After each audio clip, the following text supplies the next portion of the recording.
Hello rasgulla army के जवानों, सुप्रभात, वेरी वेरी गुड मॉर्निंग। क्या हाल चाल है दोस्तों? जल्दी से सारी रसगुल्ला आर्मी जुड़ जाए आज के इस बवंडर लेक्चर में। जल्दी से जुड़ जाए, जल्दी से जुड़ जाए दोस्तों। यस, जल्दी जुड़ जाओ, जल्दी जुड़ जाओ।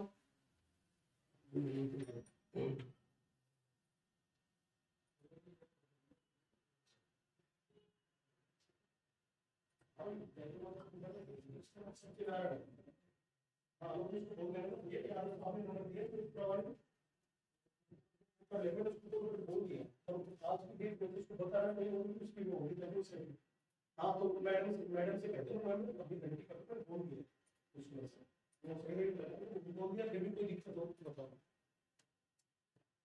आ जाओ भाई सारे लोग, सारी रसगुल्ला आर्मी जल्दी आ जाओ, जल्दी आ जाओ, जल्दी आ जाओ। वेरी वेरी गुड मॉर्निंग, सुप्रभात, जबरदस्त, जिंदाबाद।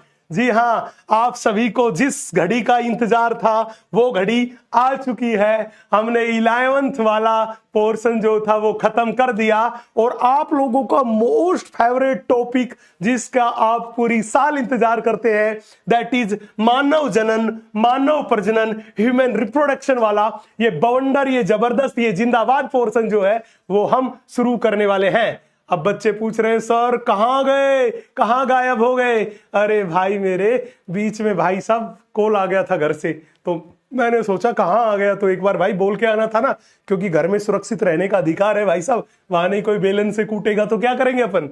तो थोड़ा समझो यार, दुख दर्द समझो बेचारे मास्टर का।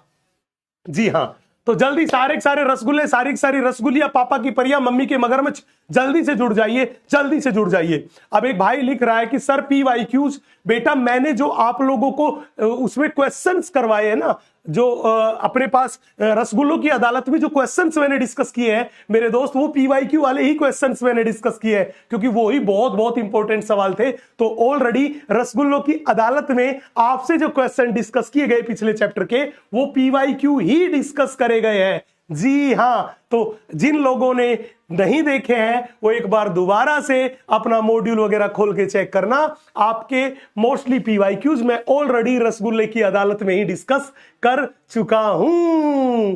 ठीक है जी, तो भाई साहब जल्दी से रसगुल्ला आर्मी एकदम रेडी होगी। तो पहले मुझे बताइए कितने लोग थे जिसको बड़ी बेसब्री से इस चैप्टर का इंतजार था? सर आप दुखती रग पे हाथ रख रहे हो। हाँ, हाथ तो मैं दुखती रग पे रख रहा हूं, लेकिन फिर भी मुझे बता दो कितने लोगों को इस चैप्टर का बेसब्री से इंतजार था? जल्दी बता दो, जल्दी बता दो, जल्दी बता दो, कितने लोगों को बेसब्री से इंतजार था? जल्दी बताओ भाई साहब।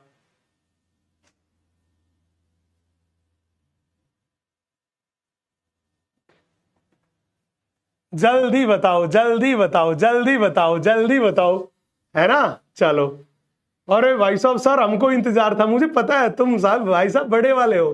ठीक है, कोई बात नहीं, चलो ये चैप्टर शुरू करेंगे।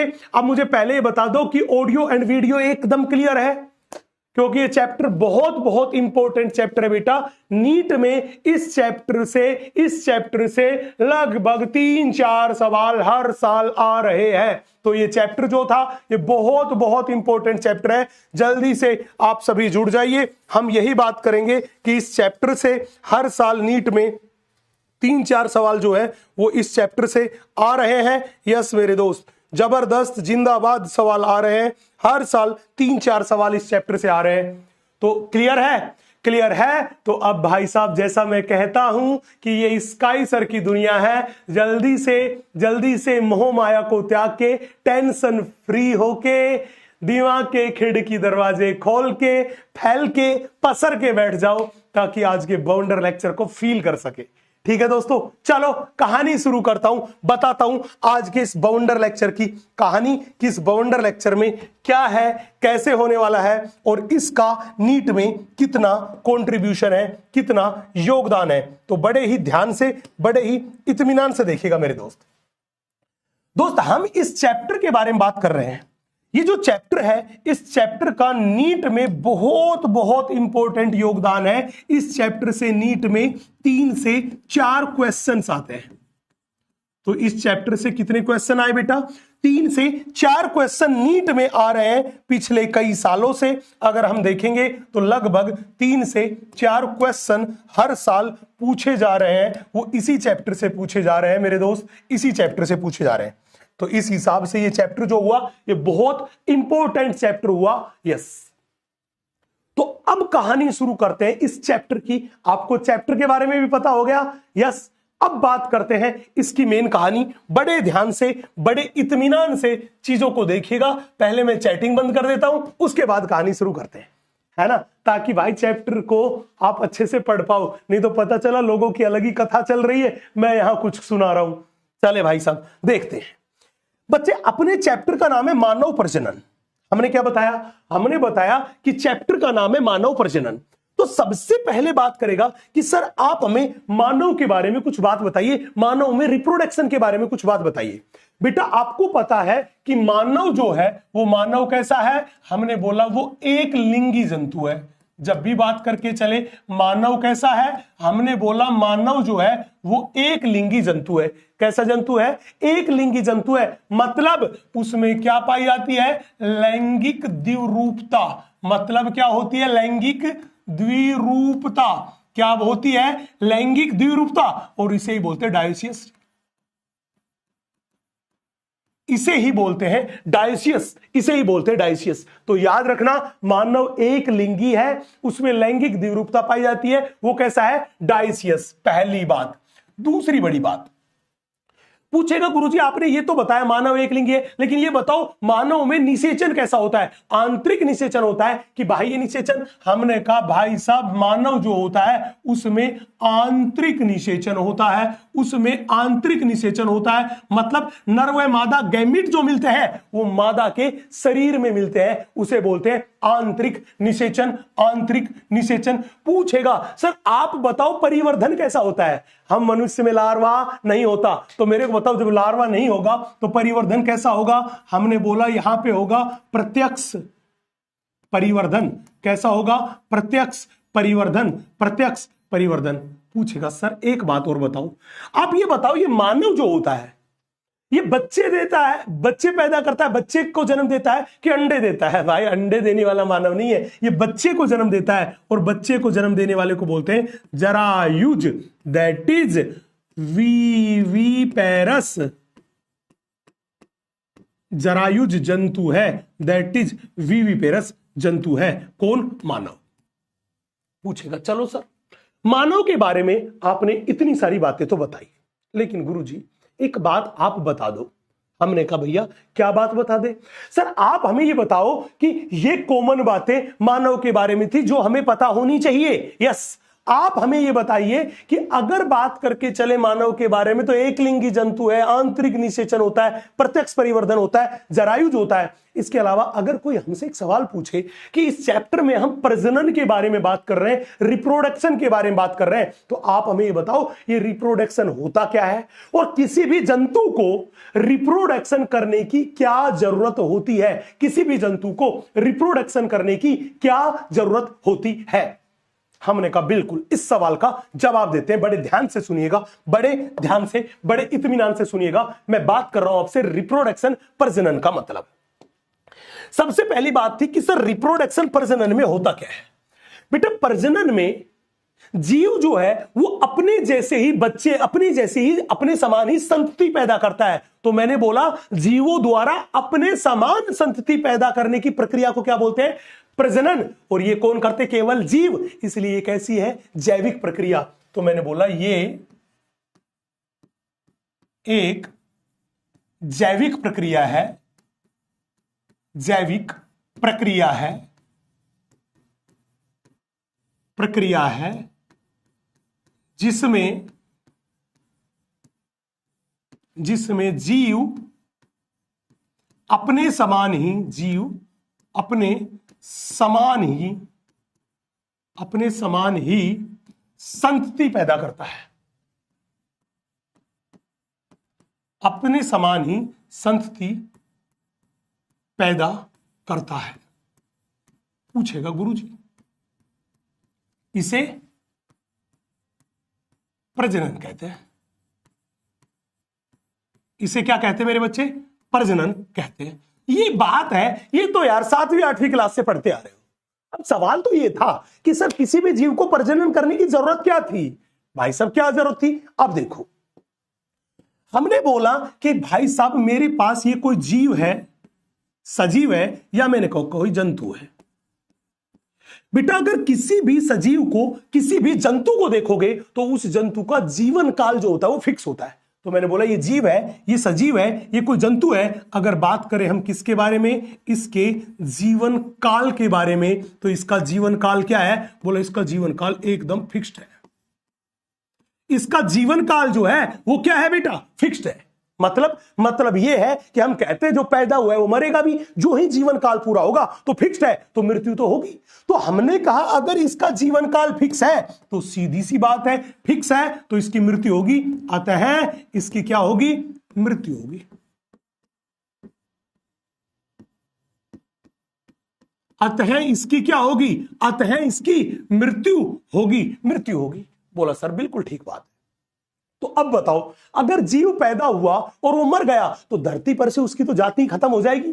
तो हर जीव क्या चाहता है? वो चाहता है भैया मुझे तो एक दिन मरना है, लेकिन मरने से पहले मैं अपने जैसे ही बच्चे पैदा कर दूं ताकि मेरी जाति इस धरती पर अस्तित्व में रहे, बनी रहे। तो मैं ये कह दूं कि जब भी बोले कि रिप्रोडक्शन क्यों करते हैं जीव, तो आप कहोगे कि रिप्रोडक्शन क्यों करते हैं? हमने बोला ताकि धरती पर अपनी जाति की निरंतरता को बनाए रखने के लिए, अपनी जाति की निरंतरता को बनाए रखने के लिए। तो मैं कह दूं कि रिप्रोडक्शन क्या काम करता है? पीढ़ी दर पीढ़ी जाति की निरंतरता को बनाए रखने में सहायक है। तो मैं ये कह दूं इसके आधार पर कि रिप्रोडक्शन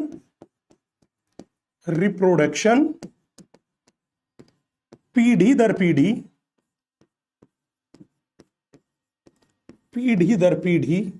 जाति की निरंतरता, पीढ़ी दर पीढ़ी जाति की निरंतरता को बनाए रखने में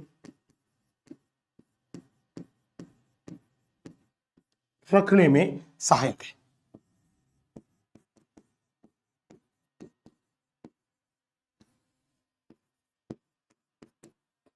रिप्रोडक्शन पीढ़ी दर पीढ़ी जाति की निरंतरता को बनाए रखने में सहायक है। कौन? रिप्रोडक्शन। पूछेगा चलो सर ये तो ऐसी बात थी जो 6ठी 7वीं क्लास से हम पढ़ते आ रहे, बेसिक बात है। अब एक सवाल पूछेगा कि यार जब मनुष्य में रिप्रोडक्शन होता है, बोला बिल्कुल होता है, तो आप बताओ ना उस रिप्रोडक्शन के दौरान कौन कौन से इवेंट्स होते हैं, कौन कौन सी घटनाएं होती है? तो बेटा हमारी एनसीईआरटी माता क्लियरली लिख के देती है कि जब रिप्रोडक्शन होता है तो टोटल कितने इवेंट होते हैं? 6 इवेंट होते हैं। कितने इवेंट होते हैं? 6 इवेंट होते हैं। बोला सर वो इवेंट्स कौन कौन से हैं? एक एक करके बताओ। तो बड़े ध्यान से देखना, मैं सबसे पहले फर्स्ट वाले इवेंट के बारे में बात करता हूं।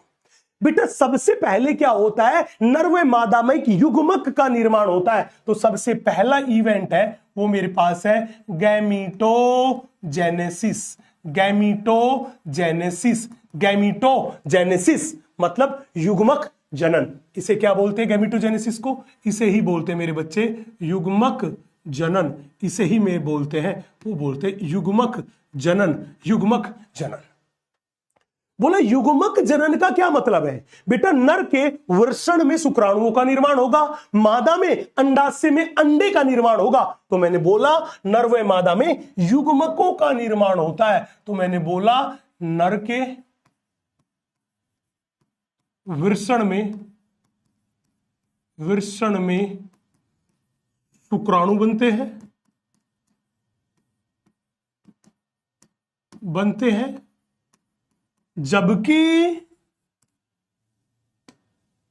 जबकि मादा के अंडाशय में अंडे बनते हैं।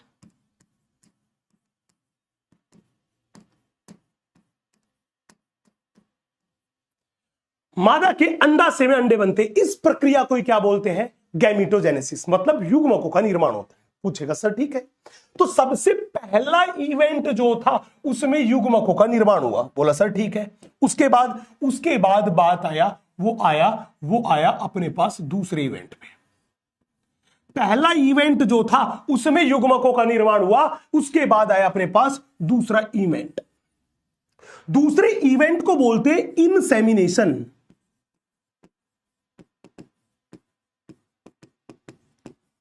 जिसको हिंदी में बोलते हैं वीर्य सेचन। वीर्य सेचन दूसरा इवेंट है, बिल्कुल सीक्वेंस याद रखना, उसको बोलते हैं वीर्य सेचन। अब इस वीर्य सेचन में क्या होता है, तो अपने पास हमने बोला नर के तो वृषण में शुक्राणु बने, मादा के अंडाशय में अंडे बने, तो ये बात तो ठीक होगी, गैमिट बन गए। अब याद करो मैंने बोला था मनुष्य में निषेचन कैसा होता है, आंतरिक। तो मेल क्या काम करता है, सीसन के द्वारा, पीनिस के द्वारा शुक्राणुओं को मादा जनन मार्ग में स्थानांतरित करता है। तो ऐसी प्रक्रिया जिसमें शुक्राणुओं को मादा जनन मार्ग में स्थानांतरित किया जाता है उसे क्या बोलते हैं, इनसेमिनेशन। तो मैंने बोला शुक्राणुओं को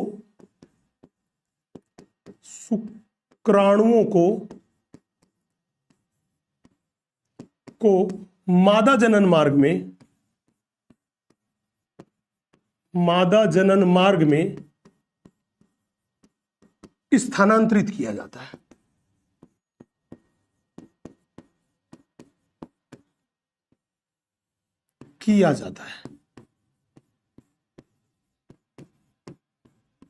उसे क्या बोलते हैं, इंसेमिनेशन।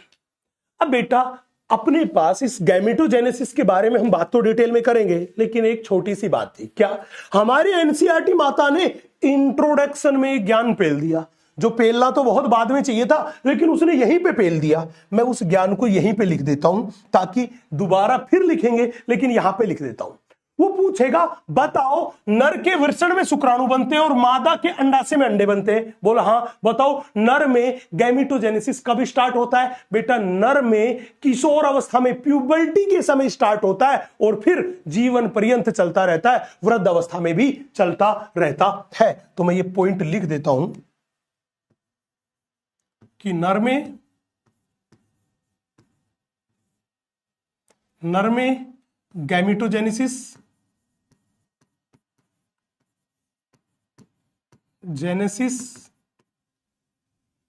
प्यूबर्टी, दैट इज यही 11 से 13 साल की उम्र, प्यूबर्टी अवस्था में शुरू होता है,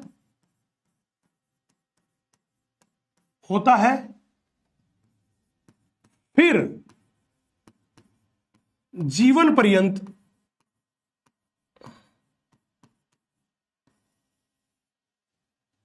चलता रहता है, फिर जीवन भर तक चलता रहता है। मतलब जब तक है जान स्पर्मेटोजेनेसिस होता रहेगा। लेकिन अगर हम बात करके चले मादाओं में, तो हमने बोला मादाओं में गैमेटोजेनेसिस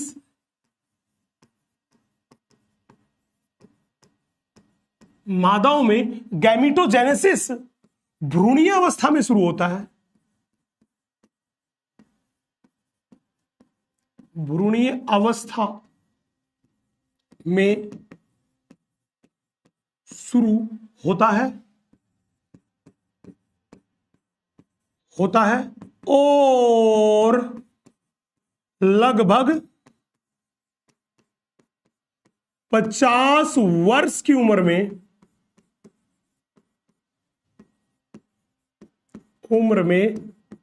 पूर्णतः बंद हो जाता है।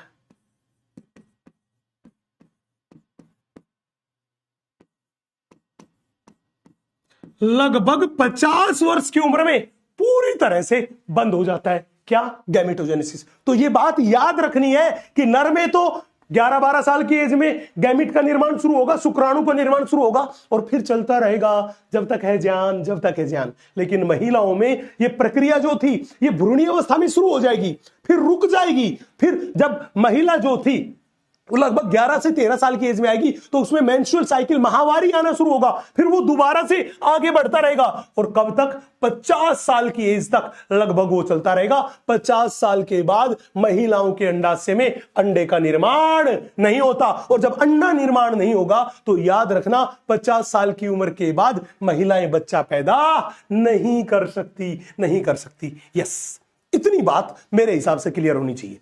अगर इतनी सी बात क्लियर है तो जल्दी से एक बार स्क्रीन पर आग लगा दो, मुझे पता चल जाएगा, है ना, मुझे पता चल जाएगा कि ये बात क्लियर है। फिर मैं आगे बढ़ता हूं, तीसरे स्टेप की तरफ बढ़ता हूं, तीसरे स्टेप की तरफ बढ़ता हूं जल्दी से।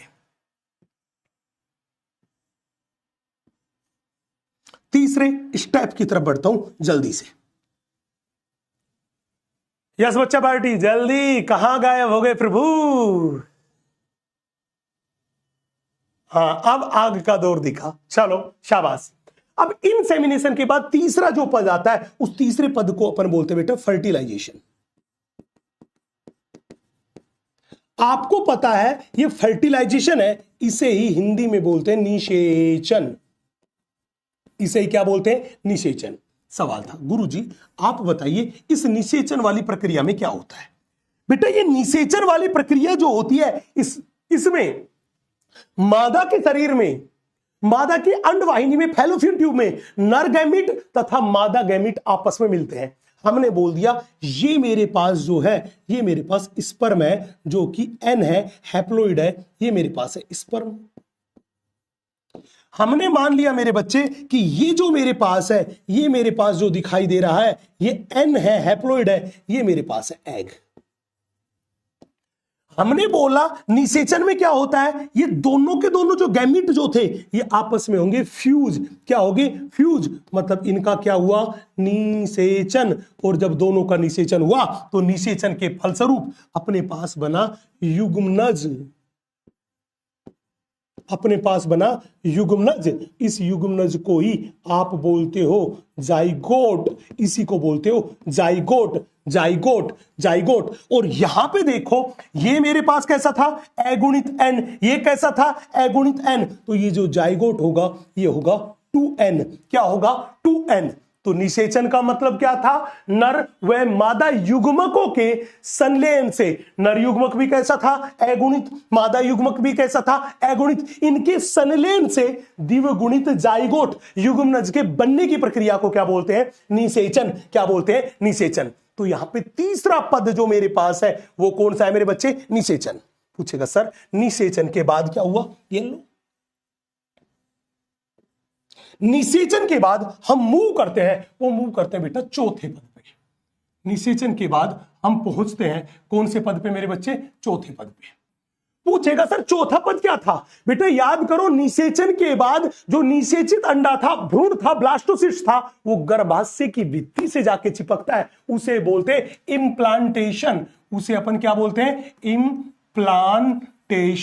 इम्प्लांटेशन उसे बोलते हैं इम्प्लांटेशन, दैट इज आरोपण। उसे बोलते हैं इम्प्लांटेशन, दैट इज आरोपण। उसे क्या बोलते हैं? इम्प्लांटेशन, और उन्हें बोलते हैं आरोपण। अब सवाल क्या था?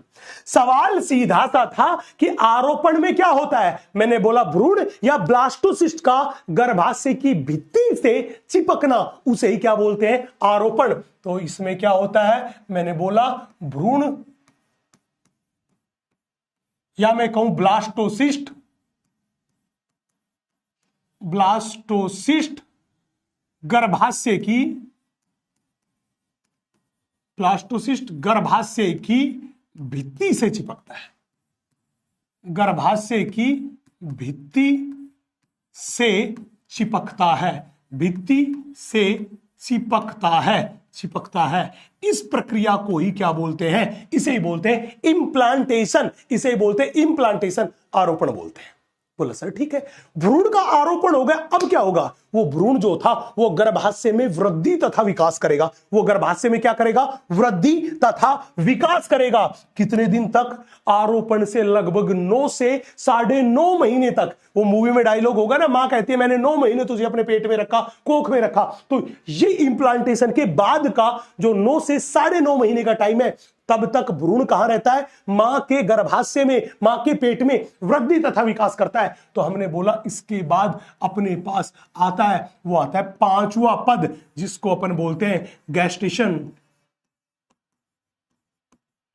गैस्टेशन पीरियड, उसे बोलते हैं गैस्टेशन पीरियड, दैट इज गर्भकाल। दैट इज गर्भकाल। सवाल सीधा था कि सर आप हमें बताओ ये गैस्टेशन पीरियड, ये गर्भकाल कौन सा समय है। हमने बोला ये गर्भकाल वो समय था कब आरोपण के बाद से लेके बच्चे का जन्म हुआ उसके बीच का समय। तो मैंने बोला ये वो टाइम था जब क्या होता है, भ्रूण का वृद्धि तथा विकास होता है। तो हमने बोला गर्भाशय में भ्रूण के वृद्धि तथा विकास की अवधि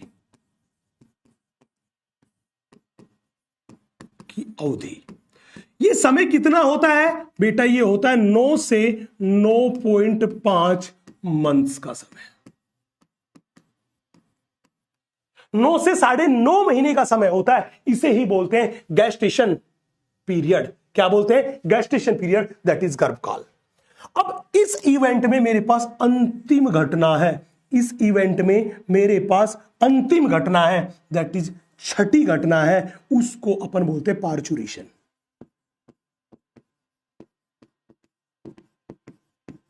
दैट इज प्रसव, उसको बोलते हैं पार्चुरेशन, दैट इज प्रसव। प्रसव पूछेगा सर इस प्रसव में क्या होता है, अरे प्रसव में बच्चे का जन्म। तो मैंने बोला बच्चे की जन्म की प्रक्रिया, बच्चे के जन्म की प्रक्रिया, बच्चे के जन्म की प्रक्रिया है, इसे ही क्या बोलते हैं, प्रसव। तो बेटा सीधी बात है, जब भी बोले मानव के प्रजनन चक्र में टोटल कितनी घटनाएं घटती है, आप कहोगे 6 घटनाएं, 6 घटनाएं, एक के बाद एक क्रम याद रखना। सबसे पहले युग्मक का निर्माण होगा, फिर वीर्य सेचन होगा, फिर निषेचन होगा, फिर आरोपण होगा, फिर गर्भकाल और फिर प्रसव। इन 6 घटनाओं से मिलके बनता है मानव का प्रजनन साइकिल। पूरा का पूरा किससे बना, ये 6 घटनाएं होती है, ये 6 घटनाएं होती है। तो जल्दी से इनको नोट करें, नोट करें, नोट करें। और अगर ये बेसिक सी बात अगर क्लियर है तो फिर मैं धीरे धीरे चैप्टर में आगे बढ़ता हूं। बवंडर मचाते हैं, तबाही मचाते हैं, यस, बवंडर मचाते हैं, तबाही मचाते हैं, तबाही मचाते हैं, यस।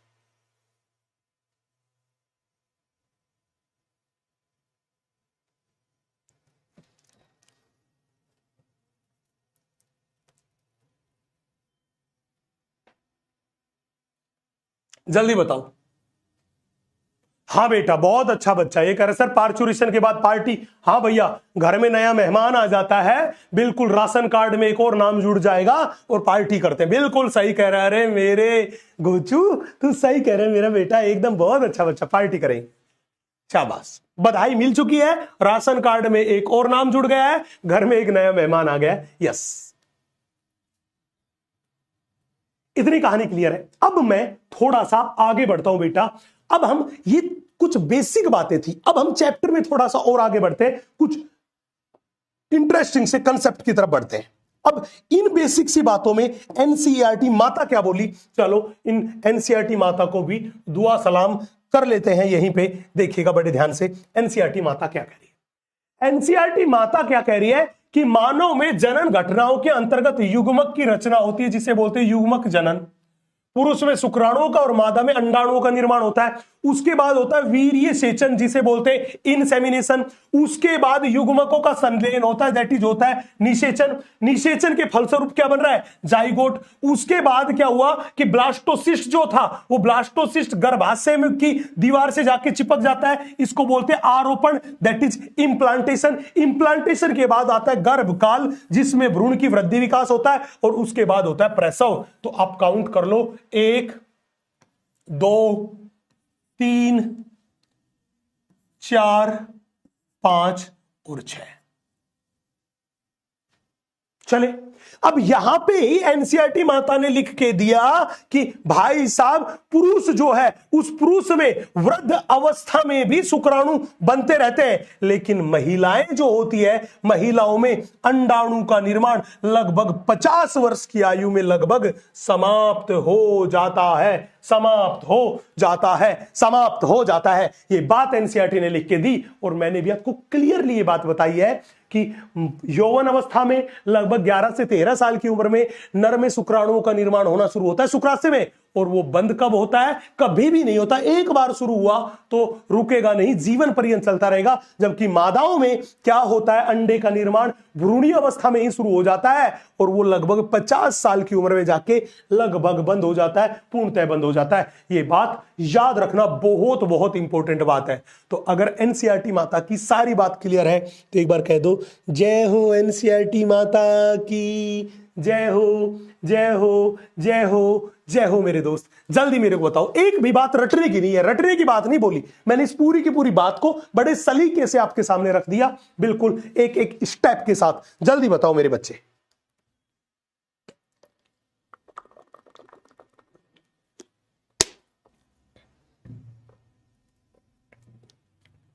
इतनी बात क्लियर है? अगर इतनी बात क्लियर है तो मेरे बच्चा पार्टी मैं थोड़ा सा आगे बढ़ता हूं, आगे बढ़ता हूं और आगे की कहानी आपको सुनाता हूं।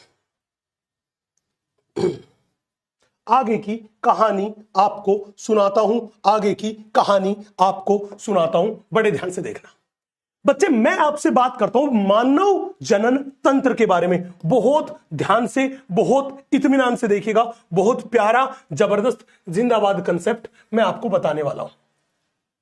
बच्चे मैं आपसे जो बात कर रहा हूं वो बात कर रहा हूं मानव जनन तंत्र के बारे में। बेटा जब भी मानव जनन तंत्र के बारे में बात करते हैं तो सबसे पहले हम बात करते हैं, वो बात करते हैं लैंगिक अंगों के बारे में। किसके बारे में? हम बात करते हैं लैंगिक अंगों के बारे में, और लैंगिक अंग को इंग्लिश में बोलते हैं सेक्स ऑर्गन्स के बारे में।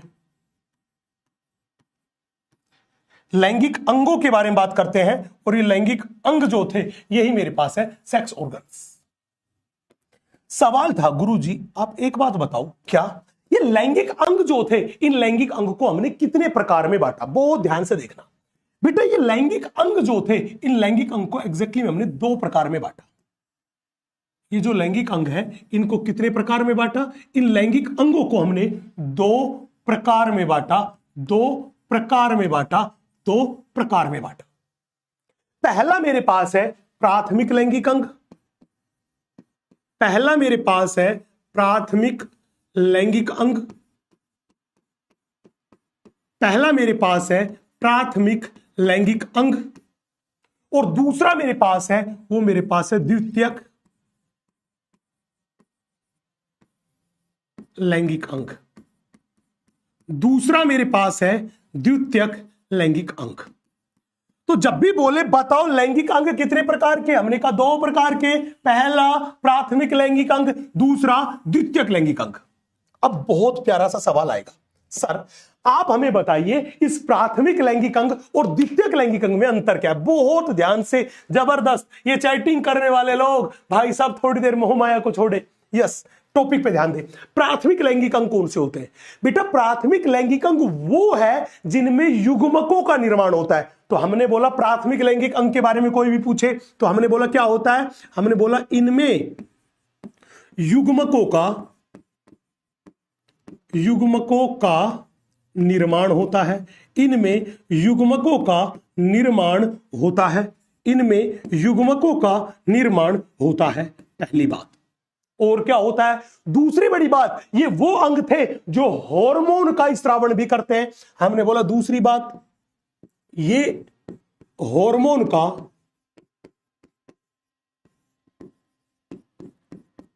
स्रावण भी करते हैं, ये हार्मोन का स्रावण भी करते हैं, इन्हें बोलते हैं प्राथमिक लैंगिक अंग। पूछेगा गुरुजी अगर कोई पूछे कि भैया द्वितीयक लैंगिक अंग के बारे में क्या खास बात, बड़े ध्यान से देखना। जब भी कोई कहे द्वितीयक लैंगिक अंग युग्मक का निर्माण करते हैं, युग्मकों का निर्माण बताओ। यहां पे युग्मकों के निर्माण के बारे में आप क्या कहोगे बताओ। यहां पर हार्मोन के का स्रावण के बारे में बात करके चले तो बताओ हार्मोन के स्रावण के बारे में क्या कहोगे। बड़े ध्यान से देखना, हमने बोला जब भी बेटा आप इन द्वितीयक लैंगिक अंगों के बारे में बात करेंगे तो ये दो पॉइंट बार बार हमारे सामने आएंगे। पहला कि बताओ इनमें युग्मकों का निर्माण होता है कि नहीं होता, तो हमने बोला इनमें युग्मकों का निर्माण नहीं होता, क्रॉस लगा दिया, मतलब नहीं होता। क्या ये हार्मोन का स्रावण करते? मैंने कहा नहीं, ये हार्मोन का स्रावण भी नहीं करते, ये दोनों ही चीज इसमें नहीं होती। तो फिर ये करते क्या है बेटा? ये एग्जैक्टली में युग्मकों के परिवहन में सहायता करते हैं, ये प्रजनन में सहायता करते हैं, ये युग्मकों के परिवहन में सहायता करते हैं, युग्मकों के परिपक्वन में सहायता करते हैं। तो हमने बोला ये युग्मकों के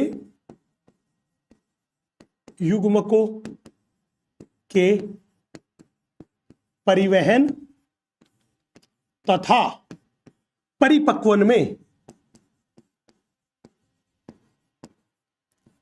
परिपक्वन में सहायक होते हैं।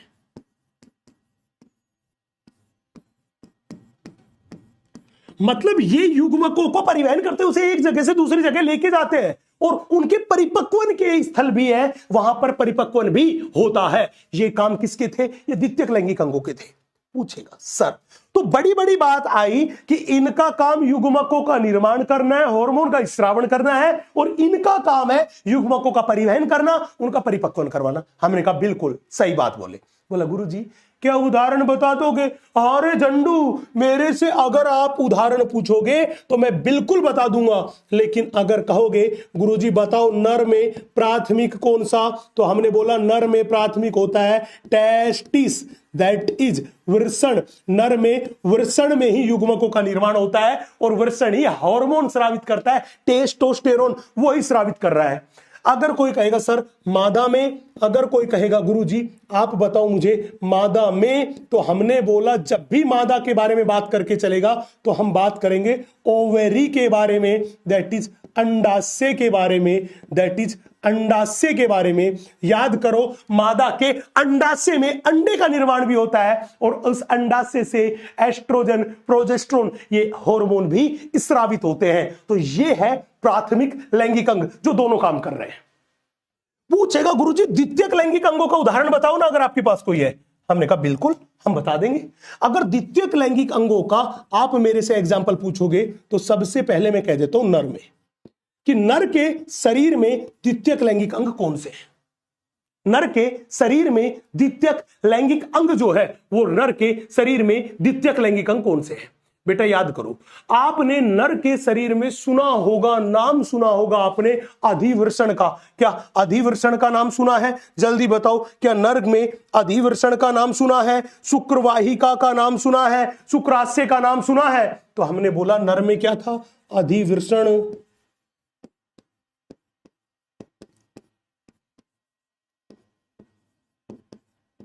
शुक्रवाहिका,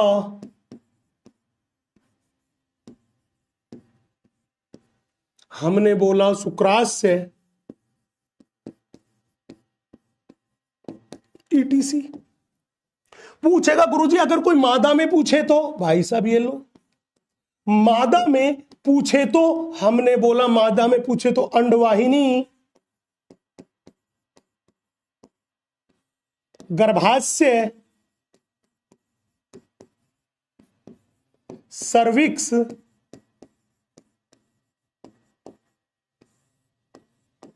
एटसेट्रा। अब मेरे को बता दो क्या इतनी सी बात एकदम क्लियर है? और अगर इतनी सी बात क्लियर है तो जल्दी से इस बात को नोट कर लो, जल्दी से इस बात को नोट कर लो, नोट कर लो, नोट कर लो, जल्दी से इस बात को नोट कर लो, नोट कर लो, नोट कर लो।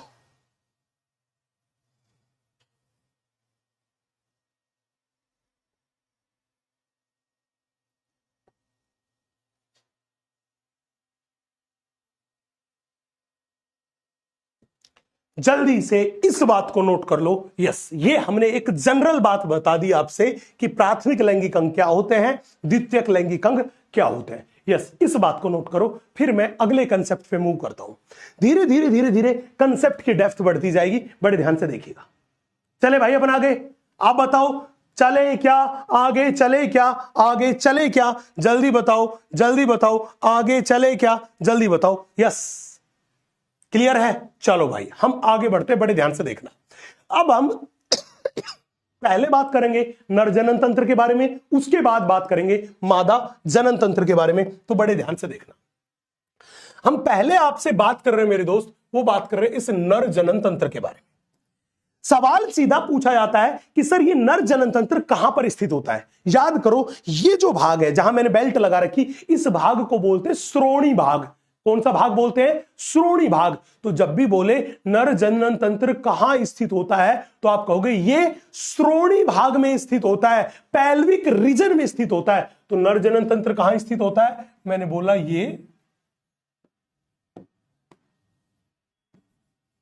ये श्रोणी भाग में, ये श्रोणी भाग, दैट इज पैल्विक रीजन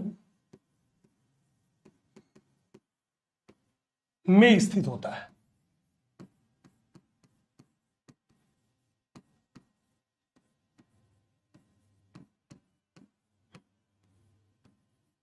ये श्रोणी भाग में स्थित होता है, ये पैल्विक रीजन में स्थित होता है। कौन? नर जनन तंत्र श्रोणी भाग पैल्विक रीजन में स्थित होता है। पूछेगा सर ठीक है, लेकिन गुरुजी अगर कोई मेरे से पूछे कि नर जनन तंत्र है, इसमें किस किस चीजों को शामिल किया गया है, क्या आप उनके बारे में बता सकते हैं? हमने कहा बिल्कुल। अगर कोई भी कहे कि बताओ इस नर जनन तंत्र में कौन कौन सी चीजों को शामिल किया गया है, तो सबसे पहले आप देखना कि इसमें शामिल किया गया है वृषण को, इसमें शामिल किया गया है, वो किया गया है सहायक ग्रंथियों को,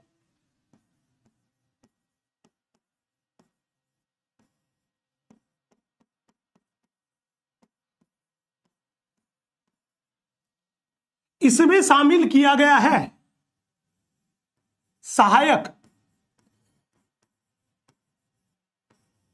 नलिकाएं,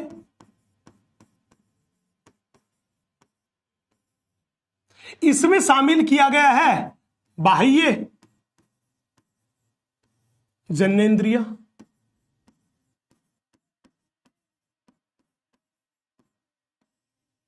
इसी को बोलते हैं एक्सटर्नल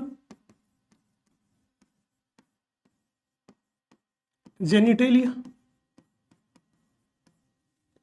बच्चे यहां पर इन चार चीजों के बारे में बात कर रहे हैं, हम इन चार चीजों के बारे में बात कर रहे हैं, इन चार चीजों के बारे में ही पढ़ेंगे। ये चारों के चारों किसका? नर जनन तंत्र का भाग है, नर जनन तंत्र का भाग है। पूछेगा सर ठीक है, एक बात बताइए सर। पूछेगा क्या? आप बताइए नर में वृषण कितने जोड़ी होते हैं? भाई साहब ध्यान रखना, ये वृषण जो होते हैं ये नर में एक जोड़ी होते हैं, वन पेयर होते हैं, जो कि उसके प्राथमिक लैंगिक अंग है। पूछेगा गुरुजी सहायक ग्रंथियों में, बेटा सहायक ग्रंथियों में हम यहां बात करेंगे वो तीन प्रकार की ग्रंथियों के बारे में बात करेंगे। सबसे पहला शुक्राशय,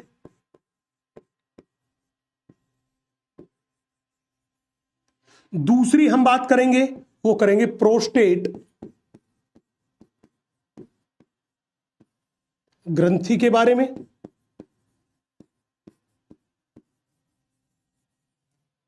तीसरे नंबर पे हम बात करेंगे आपसे, वो बात करेंगे काउपर ग्रंथि के बारे में, या इसी को बोलते हैं बल्बो यूरेथ्रल ग्रंथि, या इसी को बोलते हैं बल्बो यूरेथ्रल ग्रंथि। इन तीन ग्रंथियों के बारे में बात करेंगे।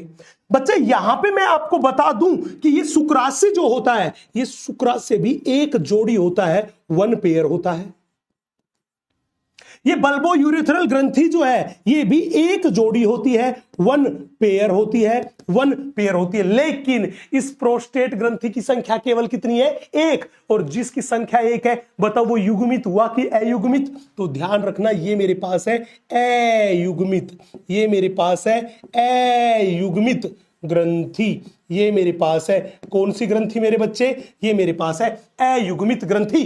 कौन सी ग्रंथि है? अयुग्मित ग्रंथि। पूछेगा सर ठीक है गुरुजी आप हमें बताओ, अगर कोई हमसे इन सहायक नलिकाओं के बारे में पूछे तो ये सहायक नलिकाएं कौन कौन सी है? बेटा एनसीईआरटी माता ने सहायक नलिकाओं में केवल 4 के बारे में बात करी है। 4 कौन कौन सी? सबसे पहली उसने बात करी है, वो बात करी है वृषण जालिका के बारे में, जिसको हम बोलते हैं रेटे टेस्टिस। दूसरी इसने बात करी है शुक्र वाहिकाएं, शुक्र वाहिकाएं, इन्हीं को अपन बोलते हैं वासा इफिरेंसिया।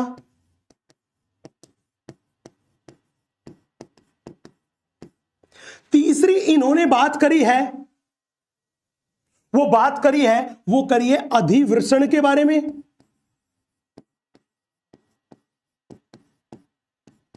इसको अपन बोलते हैं एपिडीडाइमिस।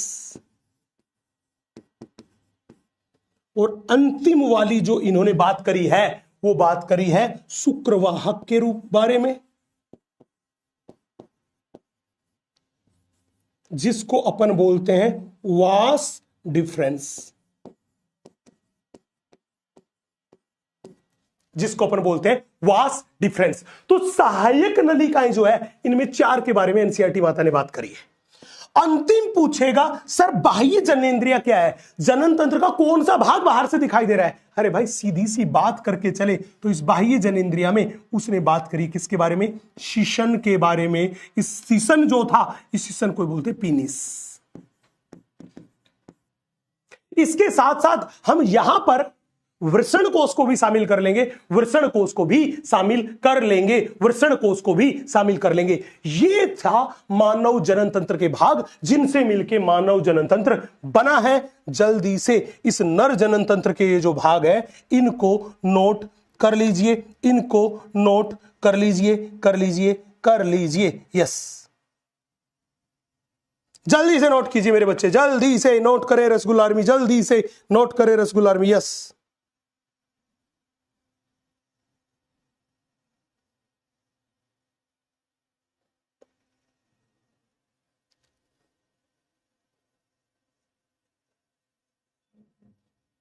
जल्दी से नोट करें रसगुल्ला आर्मी, नोट करें, नोट करें, नोट करें, नोट करें।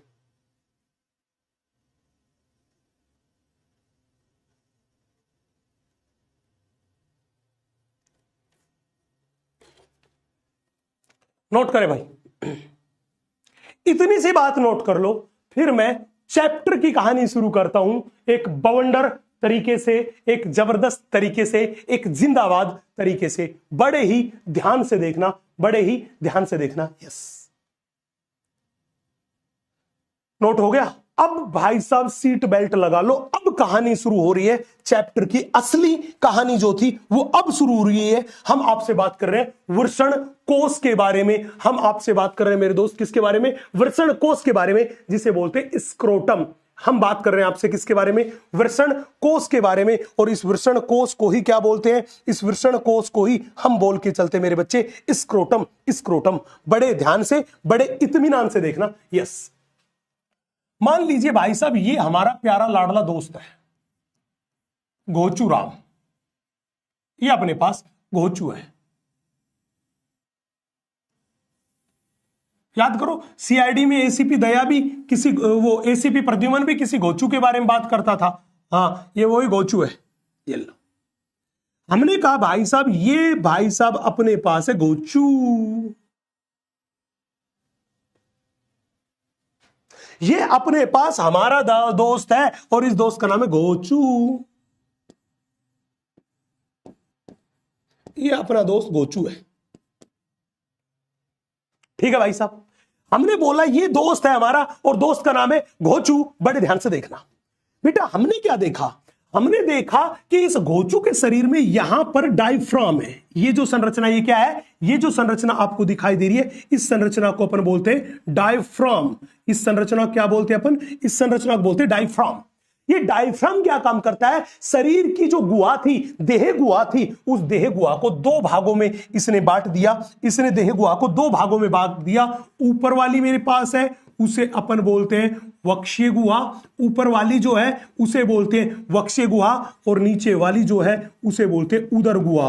तो पूछेगा कि देह गुहा को दो भागों में कौन बांटता है, आप कहोगे वो बांटता है डायफ्राम। कौन बांटता है, वो बांटता है डायफ्राम। अब कहानी को सुनिएगा बड़े ध्यान से बेटा। अगर इस घोचू में देखें तो इस घोचू के बारे में बात करके चलें तो ये घोचू जो है, इस घोचू के हमने बोला यहां पर घोचू में, यहां पर ये जो संरचना आपको दिखाई दे रही है, घोचू में यहां पर ये जो संरचना आपको दिखाई दे रही है, हमने बोला ये जो संरचना आपको दिखाई दे रही है, ये घोचू का मेल का बाह्य जनेंद्रिय है। ये घोचू की बाह्य जनेंद्रिय है, और इस ये जो बाह्य जनेंद्रिय है, हमने बोला ये घोचू की बाह्य जनेंद्रिय है, और इस बाह्य जनेंद्रिय को क्या बोलते हैं, सीसन। हमने बोल दिया ये घोचू का सीसन है। बड़े ध्यान से देखना, ये घोचू का क्या है, सीसन है। हमने क्या देखा कि इस घोचू के सीसन के बिल्कुल नीचे की साइड, बिल्कुल नीचे की साइड यहां पे एक थैली समान संरचना लटकी हुई है। यहां पर बिल्कुल घोचू के सीसन में के नीचे की साइड यहां पर यह थैली समान संरचना लटकी हुई है। इस थैली समान संरचना को ही अपन बोलते हैं वृषण कोश। क्या बोलते हैं, वृषण कोश। इस थैली समान संरचना को क्या बोल के चलते हैं, इस थैली समान संरचना को बोल के चलते हैं वृषण कोश। तो जब भी कोई कहे कि वृषण कोश कहां है, अब बताओ देख के कि ये वृषण कोश कहां है, ये उदर गुहा के अंदर है कि बाहर लटका हुआ है, पेट के अंदर है कि बाहर लटका हुआ है, जल्दी बताओ। बताओ ये वृषण कोश जो है ये पेट के अंदर लटका हुआ है कि बाहर है, जल्दी बताओ, जल्दी बताओ। वृषण कोश कहां पे है, अंदर है कि बाहर है, अंदर है कि बाहर है, उदर गुहा के अंदर है कि बाहर है, जल्दी बताओ।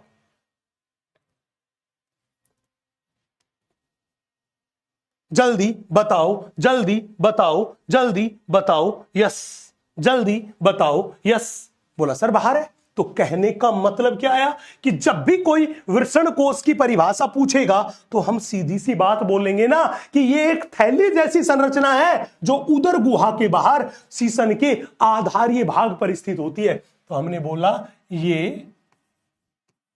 एक थैली समान संरचना है, ये एक थैली समान संरचना है, समान संरचना है, संरचना है जो उदर गुहा के बाहर, उदर गुहा के बाहर, जो उदर गुहा के बाहर, जो कहां है, जो उदर गुहा के बाहर शीशन के आधारीय भाग पर, शीशन के आधारीय भाग पर स्थित होती है, पर स्थित होती है, होती है। कौन, वृषण कोश।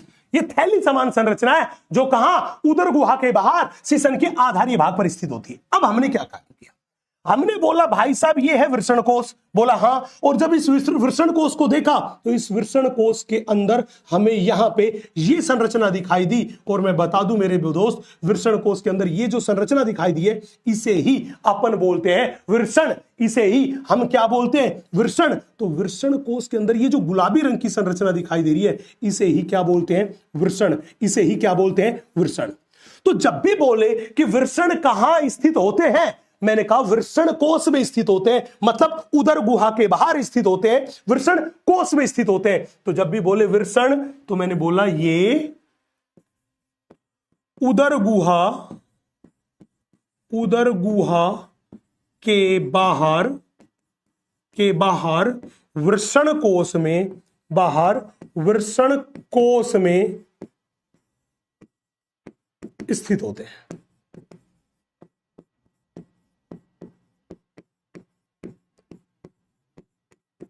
ये उदर गुहा के बाहर वृषण कोश में स्थित होते हैं। क्या वृषण? क्या वृषण? जिसे बोलते टेस्टिस। और याद करो, टेस्टिस तो प्राथमिक लैंगिक अंग था। इसका मतलब यहां पर क्या होता है? शुक्राणुओं का निर्माण। तो मैंने बोला ये शुक्राणुओं के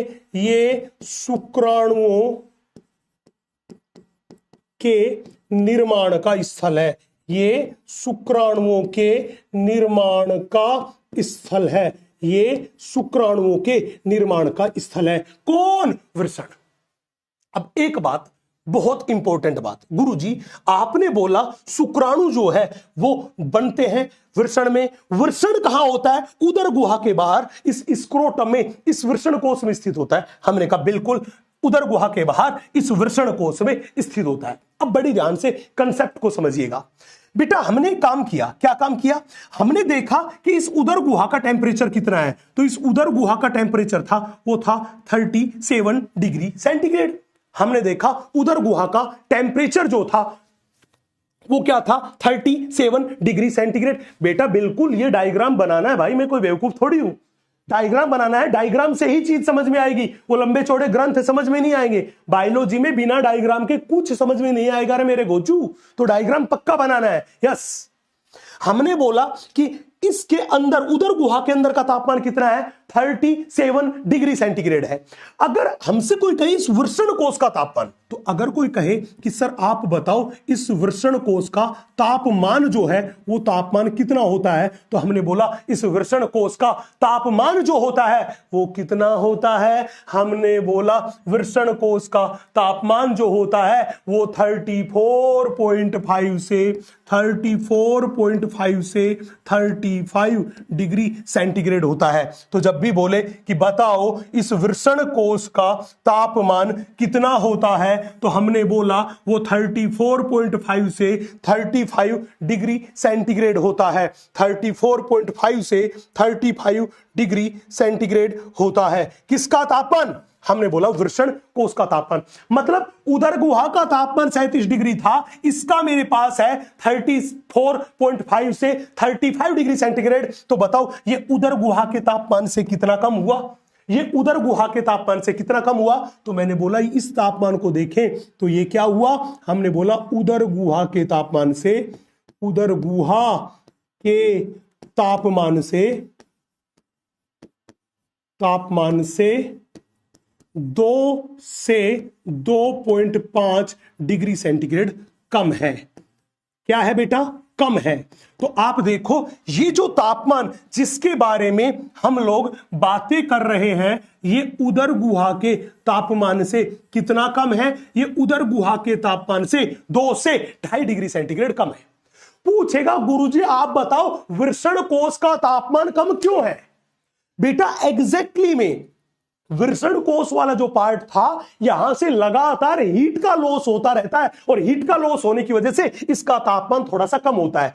इस वृषण कोश का तापमान उदर गुहा के तापमान से कम है, इसीलिए तो ये वृषण जो थे ये कहां स्थित होते हैं? वृषण कोश में। क्योंकि वृषण स्पर्म के निर्माण का स्थल है, और स्पर्म का निर्माण अगर करना है तो उसके लिए तापमान कितना चाहिए? 34.5 से 35 डिग्री सेंटीग्रेड चाहिए। 34.5 से 35 डिग्री सेंटीग्रेड चाहिए।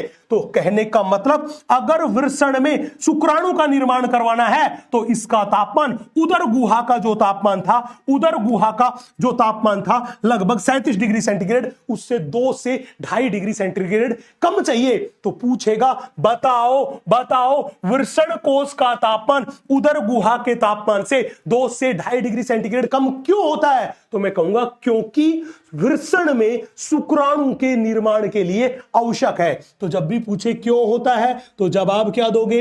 क्योंकि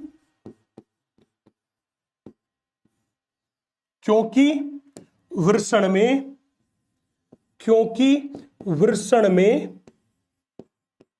शुक्राणुओं के निर्माण के लिए आवश्यक है। वृषण में शुक्राणुओं के निर्माण के लिए आवश्यक है। वृषण में शुक्राणुओं के निर्माण के लिए यह अति आवश्यक है, अति आवश्यक है। यही एक बहुत बड़ी सी वजह है। तो बेटा जल्दी से इतनी सी बात को नोट कर लीजिए, फिर मैं आपको इससे आगे की कहानी सुनाता हूं। फिर मैं आपको इससे आगे की कहानी सुनाता हूं। यस मेरे दोस्त,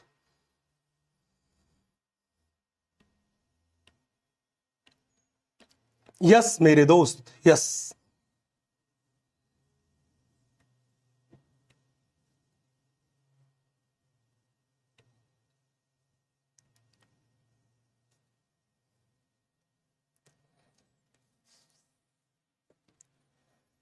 इतनी सी बात को नोट कीजिए बच्चे, और यहां तक का कंसेप्ट एकदम क्लियर है, बिल्कुल क्लियर। कंफ्यूजन की कोई गुंजाइश नहीं होनी चाहिए, क्योंकि डायग्राम खुद हर चीज को चिल्ला चिल्ला के बोलेगा। यस बिल्कुल, अगर यहां तक का कंसेप्ट एकदम क्लियर है तो कह दो ना अपनी रसगुल्ली से कि सुन ओ मेरी रसगुल्ली, स्काई सर आने वाले हैं, तू फूल ना बिछाना राहों में, हम दिल बिछाने वाले हैं, हम दिल बिछाने वाले हैं, और स्क्रीन पे दिल बिछा दो।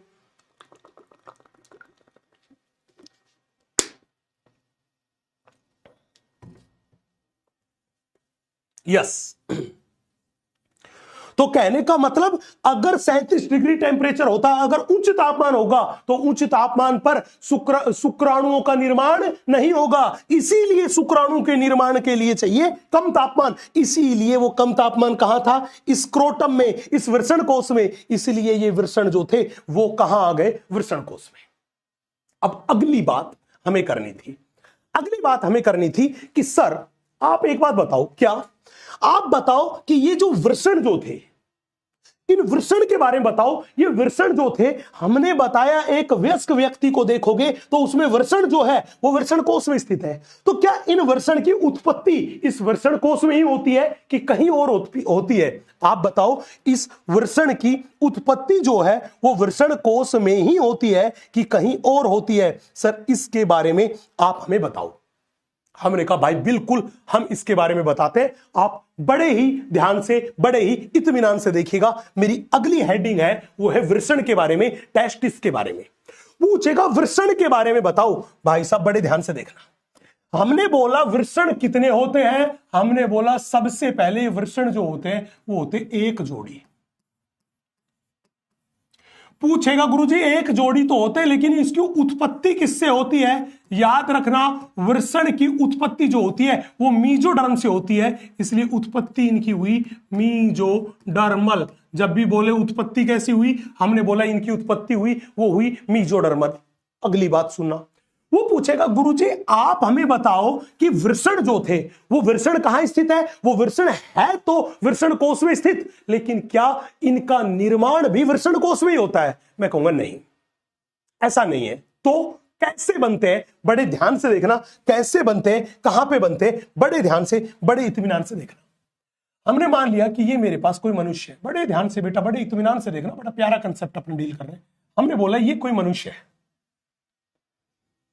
हमने मान लिया बेटा कि अपने पास ये कोई मनुष्य है, ये कोई मनुष्य है, और हमने मान लिया ये मनुष्य है और ये मेरे पास है इस मनुष्य का, ये मेरे पास है, वो है इस मनुष्य का, ये मेरे पास है इस मनुष्य का वृषण कोश, ये मेरे पास है इस मनुष्य का वृषण कोश। हमने बोला ये मेरे पास है, ये मेरे पास है वृषण कोश।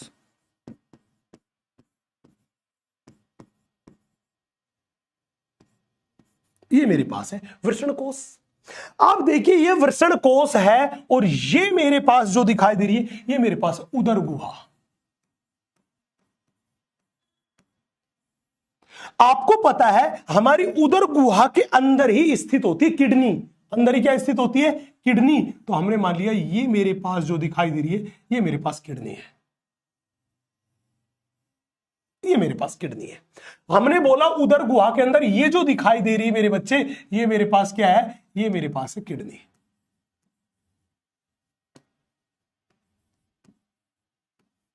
ये जो दिखाई दे रही है ये मेरे पास क्या है? ये मेरे पास किडनी है। तो बेटा एग्जैक्टली में पूछेगा वृषण का निर्माण कहां पे होता है?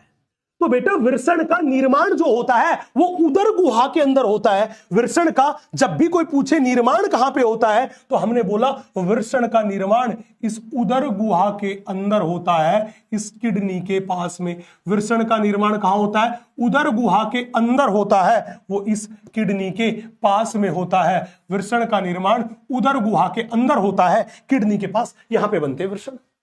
तो जब भी बोले वृषण की उत्पत्ति कहां पर होती है, आप कहोगे उदर गुहा में, किडनी के पास होता है। तो इसीलिए मैंने बोला कि जब भी बोले बनते कौन से जनन स्तर से, मीजोडर्म से है, लेकिन ये बनते कहां है, तो मैंने बोला कि वृषण का निर्माण उदर गुहा में, वृषण का निर्माण उदर गुहा में किडनी के समीप होता है, किडनी के समीप होता है, उदर गुहा में होता है। और कहां होता है? किडनी के समीप। क्या बनते हैं बेटा? वृषण बनते हैं। पूछेगा गुरुजी आप बताओ ये किडनी के समीप बने तो फिर हुआ क्या, ये हुआ क्या?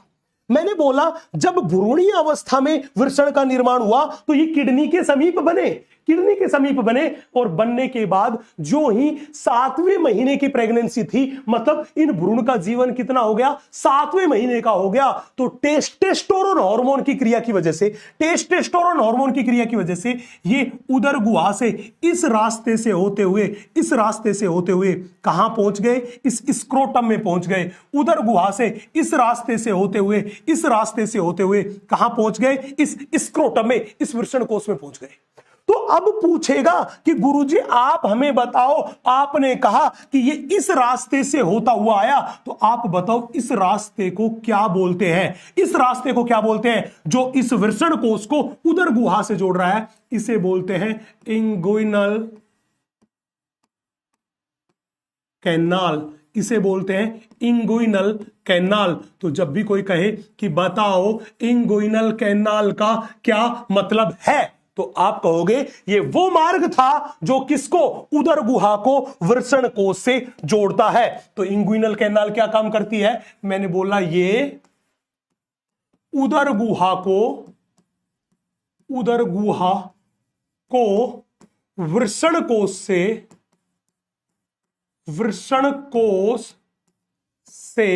जोड़ती है।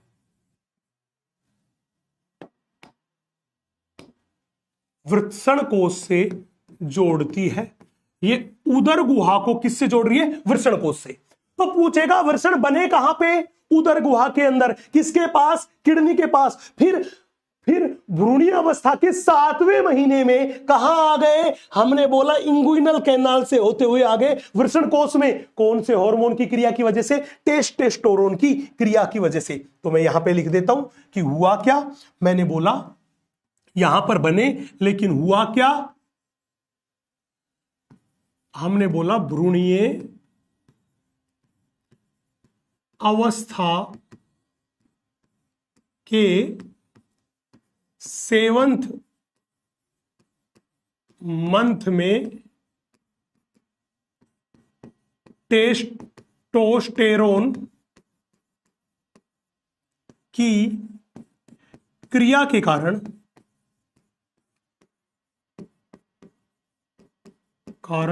क्या हुआ? वृषण कोश में आ जाते हैं। वृषण उदर गुहा से वृषण कोश में आ जाते हैं।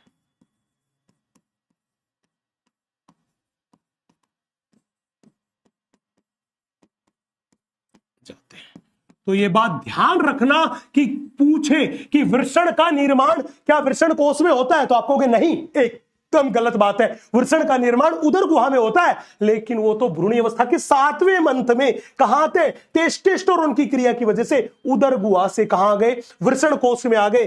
कौन से रास्ते से होते आए? इस इंगुइनल कैनाल से होते हुए आए। अब बड़े ध्यान से देखना, पूछेगा कि सर आप ये बताओ कि ये वृषण जो थे ये वृषण कोश में पहुंच चुके हैं। हमने कहा बिल्कुल पहुंच चुके हैं। अब इस वृषण कोश के बारे में बताओ।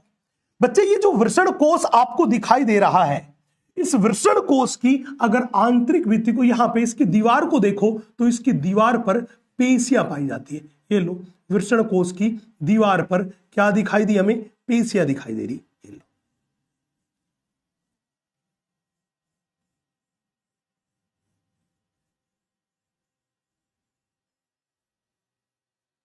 ये जो पेशियां वृषण कोश की दीवार पे बच्चे आपको दिखाई दे रही है, इसे बोलते हैं डॉर्टस पेशी। इसे कौन सी पेशी बोलते हैं? इसे बोलते हैं डॉर्टस पेशी। हमने क्या देखा? हमने देखा ये वृषण जो था, इस वृषण का निचला भाग जो है, वो निचला भाग एक बहुत पतली सी झिल्ली के द्वारा किससे जुड़ा है? वृषण कोश की भित्ति से जुड़ा है। वृषण कोश की भित्ति से जुड़ा है और इस बहुत पतली सी झिल्ली को बोलते हैं गुबर्नकुलम।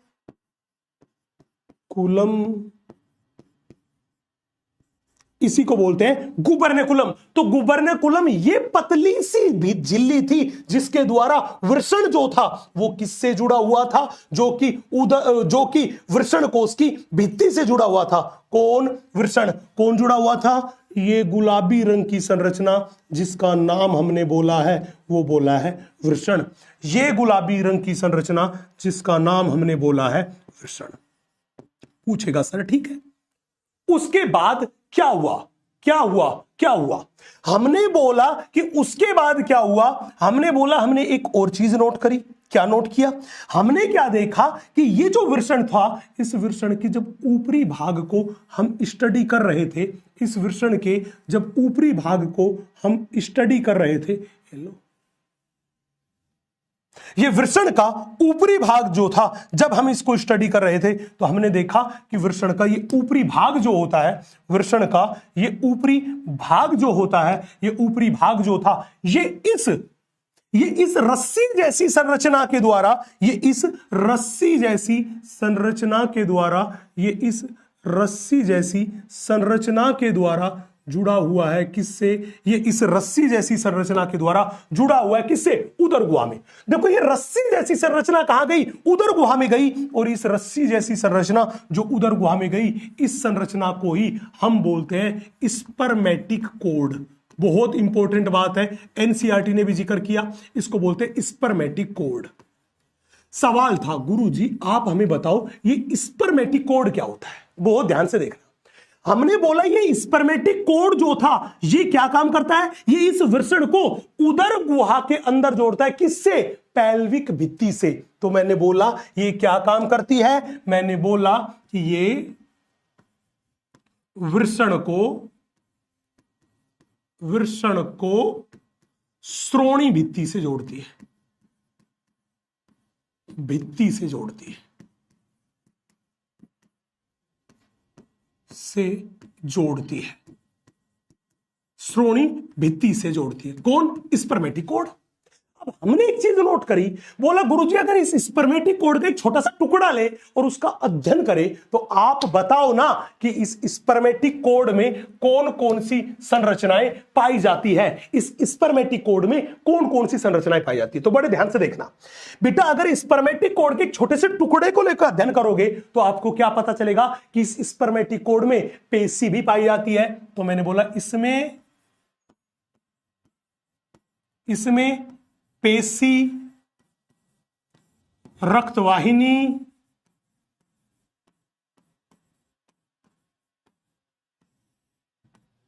तंत्रिका तथा शुक्रवाहक आदि पाए जाते हैं। पूछेगा सर इसका मतलब तो शुक्रवाहक वो था जो कि वृषण से शुक्राणुओं को लेके जा रहा था, वो नलिका भी किसमें है? स्पर्मेटिक कोड में। वो किसमें है? स्पर्मेटिक कोड में है। अब हमने क्या देखा? इस स्पर्मेटिक कोड में मैंने बोला पेशी भी स्थित होती है। इस स्पर्मेटिक कोड में हमने क्या देखा? क्या स्थित होती बेटा? पेशी भी स्थित होती है। स्पर्मेटिक कोड में हमने क्या देखा? पेशी भी स्थित होती है। तो हमने बोला इस स्पर्मेटिक कोड में मान लीजिए ये जो ब्लू कलर की दिखाई दे रही है, ये यहां पे प्रेजेंट कोई पेशी है। ये जो ब्लू कलर की दिखाई दे रही है ये यहां पे प्रेजेंट कोई पेशी है। ये लो, हमने कहा ये ब्लू कलर की दिखाई दे रही है, ये यहां पे प्रेजेंट क्या है, पेशी। इसको बोलते हैं क्रीमास्टर पेशी।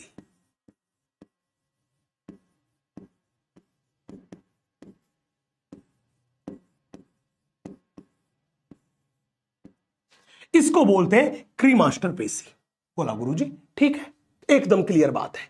अब पूछेगा सर एक पहले छोटा सा सवाल था, आप पहले तो मुझे ये बताइए कि ये दोनों की दोनों पेशी क्या काम करती है। मैंने ये कहा बेटा कि शुक्राणुओं का निर्माण अगर टेस्टिस में करवाना है तो वो तभी संभव है जब वृषण कोश का तापमान उदर गुहा के तापमान से हमेशा 2 से 2.5 डिग्री सेंटीग्रेड कम होगा। तो चाहे सर्दी हो, चाहे गर्मी हो, चाहे बरसात हो, हर हाल में वृषण कोश का तापमान उदर गुहा के तापमान से क्या होना चाहिए, 2 से 2.5 डिग्री सेंटीग्रेड कम होना चाहिए। बोलो होना चाहिए कि नहीं होना चाहिए, जल्दी बताओ, होना चाहिए कि नहीं होना चाहिए। आपने कहा सर होना चाहिए, तो बताओ ना कि कौन था जो वृषण कोश के तापमान को नियमित रखने का काम करेगा, कौन था जो वृषण कोश के तापमान का नियंत्रण करेगा, कौन उसे मेंटेन रखेगा।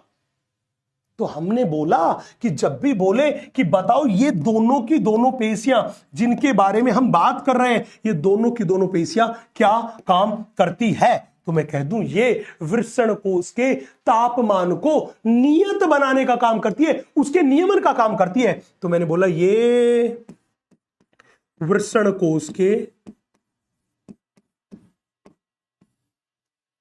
के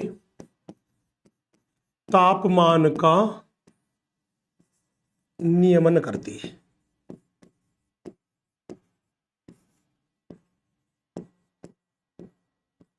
ये वृषण कोश के तापमान का नियमन करती है। कौन, क्रीमास्टर पेशी, अंडोरटोस पेशी। अब एक अंतिम सवाल बच्चा पूछता है, गुरुजी, बोला क्या, आपने बोला ये इंगुइनल कैनाल वो रास्ता था, वो गली थी, कौन, ये इंगुइनल कैनाल जो मेरे पास है ये वो रास्ता था, वो गली थी जहां से होकर वृषण जो था वो उदर गुहा से किस में आया, वृषण कोश में आया। अरे हाँ कि ना, मतलब भाई साहब जो ही भ्रूणी अवस्था का 7वां महीना आया, टेस्टोस्टेरोन ने क्रिया करी तो वो गाना आ गया, जब दिल न लगे दिलदार हमारी गली आ जाना। तो बोला भैया अब अंदर रहने का कोई मतलब नहीं है क्योंकि तापमान बहुत ही ज्यादा है। तो भाई साहब ये वृषण जो थे ये उदर गुहा से चल के कहां आ गए, उदर गुहा से चल के ये वृषण कोश में आ गए। अब सवाल था कि सर फिर क्या हुआ, भैया डर था कि कहीं ये वृषण वापिस ना चले जाए। तो इसके लिए क्या किया गया, इसके लिए समाधान ये निकाला गया कि वृषण के आने के बाद धीरे धीरे कुछ संयोजी ऊतक वगैरह यहां पर जमा होने लगे और ये रास्ता, ये गलियां जो पहले बहुत चौड़ी हुआ करती थी ये बिल्कुल सक्रिय हो गई, ये इतनी सक्रिय हो गई कि स्पर्मेटिकोड तो चला जाएगा लेकिन ये वृषण कभी भी वापिस उदर गुहा में नहीं जा पाता। तो मैं कहना यह चाहता हूं कि वृषण के उदर गुहा से वृषण कोश में आने के बाद ये इंगुइनल कैनाल जो थी, इस इंगुइनल कैनाल को संयोजी ऊतक तंतुओं ने क्या कर दिया, ब्लॉक कर दिया, ताकि वृषण वापिस उदर गुहा में ना आ सके। अब मेरे को बताओ मेरी रसगुल्ला आर्मी, क्या मेरी इतनी सी बात एकदम क्लियर है? क्या मेरी इतनी सी बात एकदम क्लियर है? यस, जल्दी से बताए, क्या मेरी इतनी सी बात एकदम क्लियर है? क्या मेरी इतनी सी बात एकदम क्लियर है? यस, जल्दी से मुझे बताएं, जल्दी से मुझे बताएं क्या मेरी बात क्लियर है? अगर इतनी सी बात क्लियर है तो भाई साहब बवंडर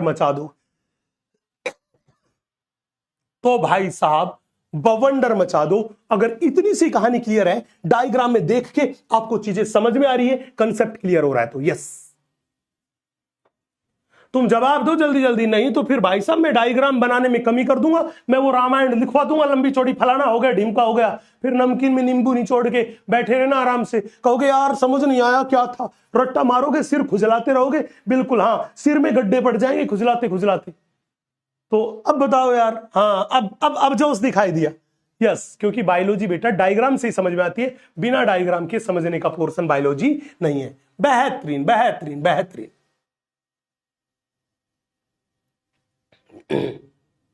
बेहतरीन बेहतरीन बेहतरीन बेहतरीन।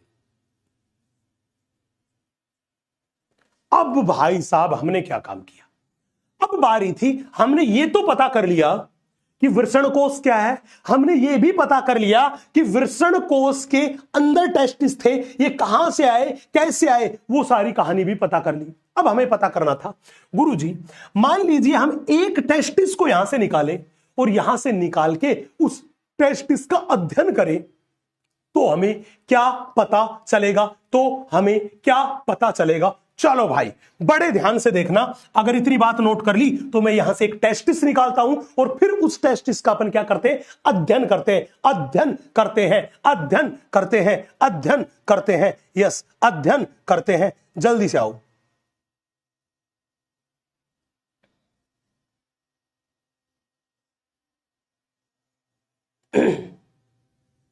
यस, धीरज जादपूत बेटा, स्पर्मेटिक कोड एक रस्सी के समान संरचना थी जो क्या काम कर रही थी, इस वृषण के ऊपरी सिरे को श्रोणी भित्ति से जोड़ रही थी, और वृषण के पास अंदर से जो रक्त आ रहा था वो रक्त वाहिनी भी इसी में स्थित थी, इसके अंदर पेशी भी स्थित थी, जो अंदर से तंत्रिका आ रही थी वृषण के पास वो भी इसी में थी। स्पर्म में शुक्राणु जो बन रहे थे उसको लेके जाने वाली जो शुक्रवाहक नलिका वाश डिफरेंस थी वो भी इसी के थ्रू अंदर जा रही थी। तो मैंने बोला ये सारी चीज किसमें थी, स्पर्मेटिक कोड में स्थित थी, स्पर्मेटिक कोड में स्थित थी मेरे दोस्त।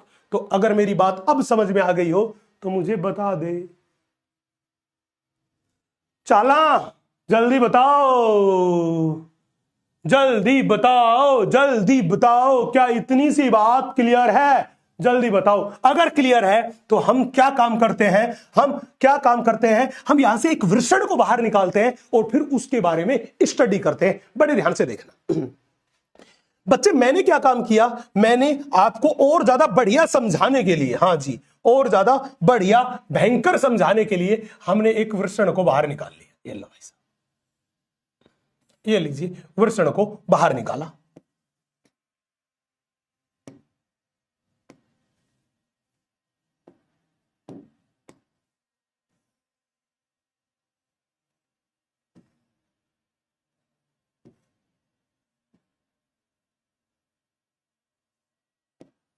हमने वृषण जो था उस वृषण को बाहर निकाला। ये लो, हमने क्या देखा कि ये जो गुलाबी रंग का जो हमें दिखाई दे रहा है ये पूरी पूरी संरचना क्या है, ये पूरी पूरी संरचना जो हमने लिखाई ये मेरे पास है टेस्टिस।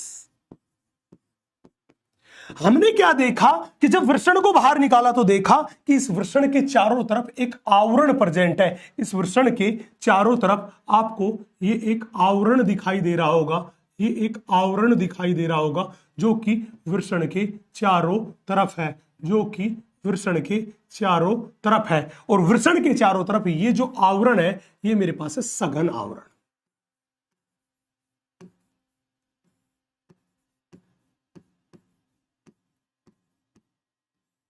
ये मेरे पास जो है ये मेरे पास है सघन आवरण। तो वृषण के चारों तरफ ये पाया जाता है सघन आवरण। पूछेगा गुरुजी एक बात बताओ, पूछेगा हाँ जी पूछो साहब। बोला गुरुजी आपने बताया कि वृषण जो था उसके चारों तरफ सघन आवरण है। हमने कहा हाँ, और आप देखो ये वृषण देखने में कैसा दिखाई दे रहा है। जब भी कोई कहे कि सर इस वृषण की संरचना कैसी दिखाई दे रही है, आप कहोगे गुरुजी संरचना तो बिल्कुल अंडे जैसी दिखाई दे रही है। तो वृषण की संरचना कैसी है? हमने बोला ये मेरे पास है अंडाकार। वृषण कैसा है? अंडाकार। पूछेगा गुरुजी आप बताओ इस वृषण का आकार, इस वृषण के आकार के बारे में बताओ। हमने कहा वृषण के आकार में अगर मैं बात करके चलूं इसकी लंबाई के बारे में, तो इसकी लंबाई जो होती है वो 4 से 5 सेंटीमीटर होती है। अगर कोई कहे इसकी बताओ आप चौड़ाई के बारे में, इसकी बताओ आप चौड़ाई के बारे में, तो इसकी चौड़ाई जो होती है वो 2 से 3 सेंटीमीटर की होती है। पूछेगा बताओ वृषण की संरचनात्मक तथा क्रियात्मक इकाई, तो अगर कोई कहे कि आप हमें बताओ वृषण की संरचनात्मक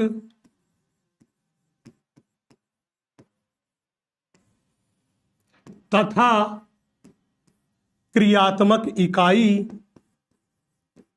संरचनात्मक तथा क्रियात्मक इकाई, तो आप बताओ इसकी संरचनात्मक और क्रियात्मक इकाई।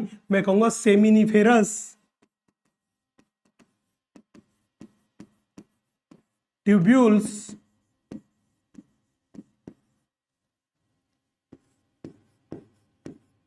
सेमिनिफेरस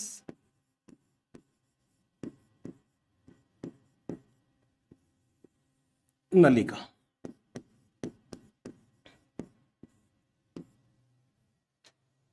सेमिनिफेरस ट्यूब्यूल, सेमिनिफेरस नलिका, ये वृषण की संरचनात्मक तथा क्रियात्मक इकाई है। संरचनात्मक तथा क्रियात्मक इकाई है। संरचनात्मक तथा क्रियात्मक इकाई है।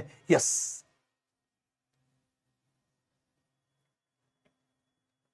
वृषण की संरचनात्मक तथा क्रियात्मक इकाई है। वृषण की संरचनात्मक तथा क्रियात्मक इकाई है। इकाई है। यस,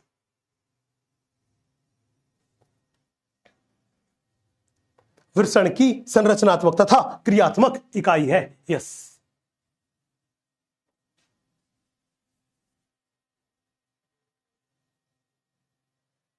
चले भैया, अब मेरे को बता दो क्या इतनी सी कहानी एकदम क्लियर है? अब मेरे को बता दो क्या इतनी सी कहानी एकदम क्लियर है? क्या इतनी सी कहानी एकदम क्लियर है? क्या इतनी सी कहानी एकदम क्लियर है? जल्दी से मुझे बता दो, जल्दी से मुझे बता दो कि क्या इतनी सी कहानी एकदम क्लियर है? क्या इतनी सी कहानी एकदम क्लियर है? जल्दी से मुझे बता दो। यस,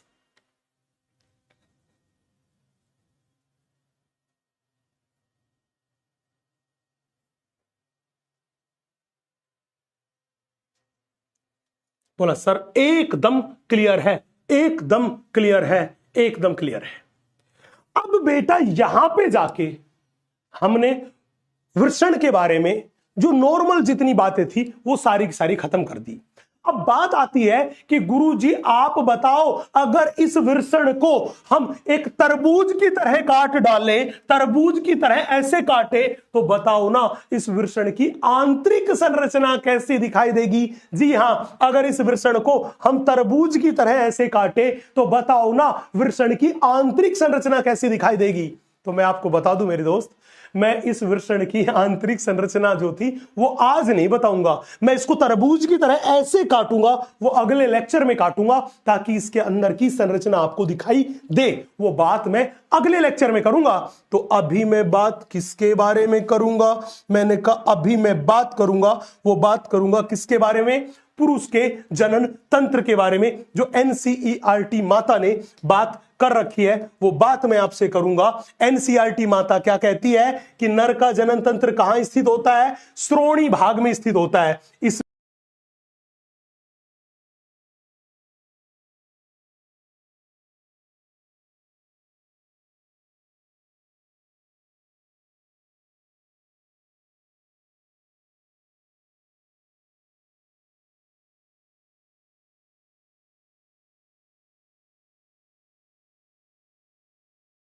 इनसे मिलकर वृषण बनता है।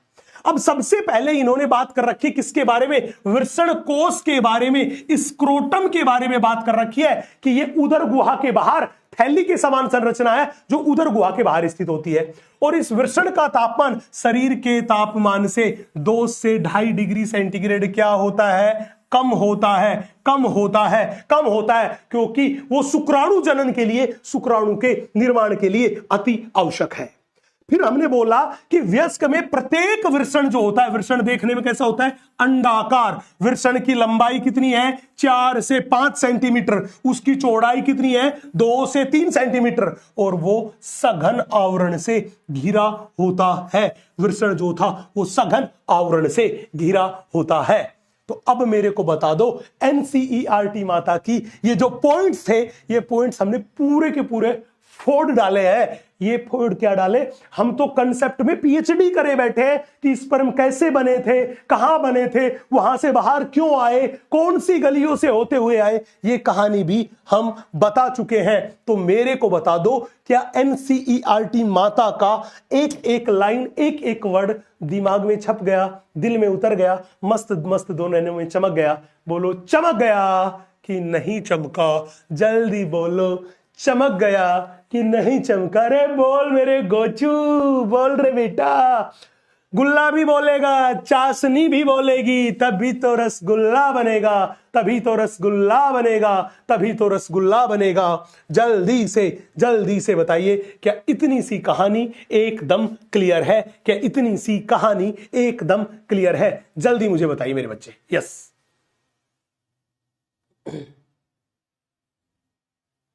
जल्दी मुझे बताएं मेरे बच्चे। यस, क्लियर है? तो अब भाई साहब, आज की क्लास में हमने क्या सीखा, ये बात हम कर लेते हैं चल के रसगुल्लों की अदालत में। तो बताओ, क्या रसगुल्लों की अदालत के सवाल का जवाब देने के लिए are you ready rasgulla army? जल्दी बताओ, आर यू रेडी? रेडी हो? फोड़ दोगे एक एक सवाल को? जल्दी बताओ, फोड़ दोगे क्या? एक एक सवाल को फोड़ डालोगे क्या? जल्दी बताओ, जल्दी बताओ, एक एक सवाल को फोड़ डालोगे क्या? यस, जल्दी बताओ। यस,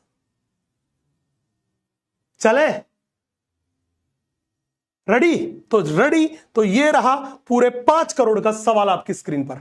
जल्दी से सवाल का जवाब दीजिए। पूरे 5 करोड़ का सवाल आपकी स्क्रीन पर आ चुका है। जवाब दे, जवाब दे, पूछता है भारत।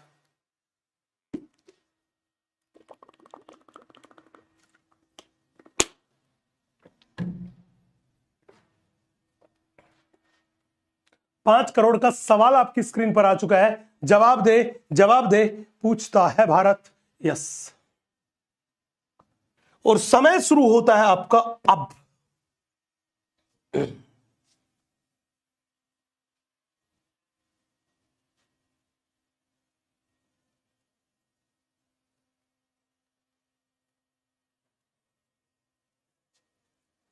जल्दी जवाब दे बेटा।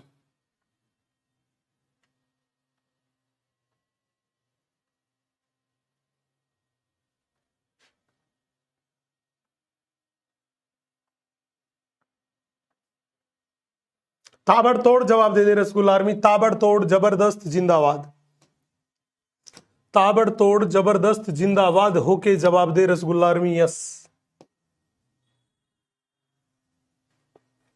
चलो भाई, सवाल में कह रहा है युग्मक निर्माण करने वाले अंग को क्या कहते हैं? और ऐसे जो ना तो युग्मक का निर्माण करते हैं और ना ही हार्मोन का स्रावण करते हैं। मैंने बोला प्राथमिक अंग युग्मक का निर्माण करते हैं और हार्मोन स्रावित करते हैं, और द्वितीयक जो थे वो ना तो युग्मक का निर्माण करते और ना ही हार्मोन। इसलिए आंसर गया ए ए ए ए ए ए। ओ भाई साहब, 86% से ज्यादा जनता का सही जवाब। और चंदन वर्मा ने सबसे तेज आंसर किया, समीक्षा ने दूसरे नंबर पे आंसर किया, वंशिका ने तीसरे नंबर पे। ताबड़तोड़ ताबड़तोड़ ताबड़तोड़, गजब का कंपटीशन, गजब का कंपटीशन, मजा आ गया। देखते हैं अगले सवाल पे आ जाओ। चलो भाई साहब, इसी बात पे ये अगले सवाल पे आ जाओ। देखते हैं इस बार ये जो 3 लोगों ने झंडा गाड़ा है, चंदन, समीक्षा एंड वंशिका, इन 3 जगह पे कोई नया आदमी होता है कि इन्हीं का कब्जा रहेगा, इन्हीं की दादागिरी रहेगी। देखते हैं। और तुम तीनों बच्चे भी जान लगा देना अपनी पोजीशन को मेंटेन करने में, तभी कंपटीशन में मजा आएगा मेरे दोस्त, कंपटीशन में मजा आएगा। और ये रहा बड़ा ही बवंडर सवाल आपकी स्क्रीन पर, और बवंडर सवाल का समय जो आपका शुरू हो रहा है, वो समय शुरू हो रहा है आपका अब। जल्दी से जवाब दे।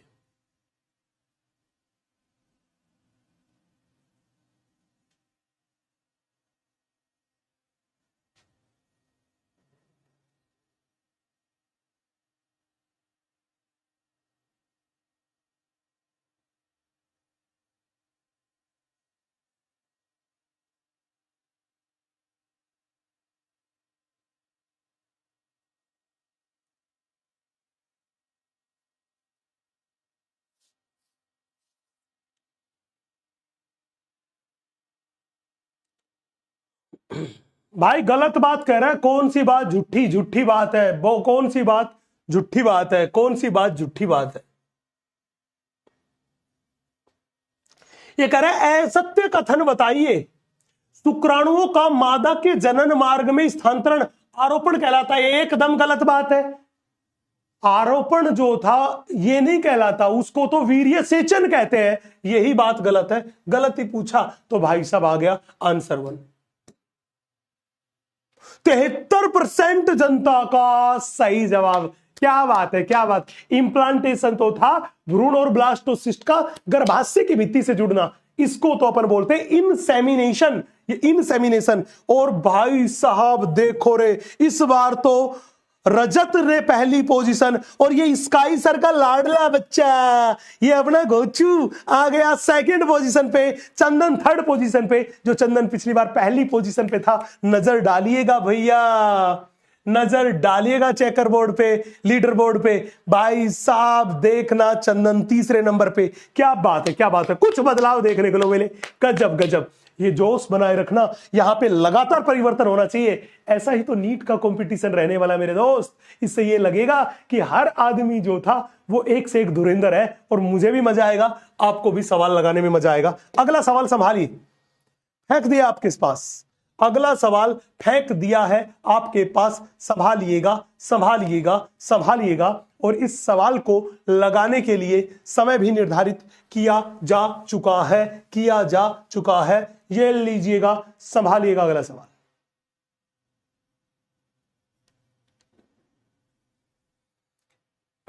थोड़ा सा लैग करता है बेटा, है ना, कुछ 10-15 सेकंड पीछे चलता है। मैं जो चीज बोल देता हूं वो आपकी स्क्रीन पे 10-15 सेकंड पीछे आती है। यस, ये लैग करता है स्ट्रीमिंग के टाइम पे।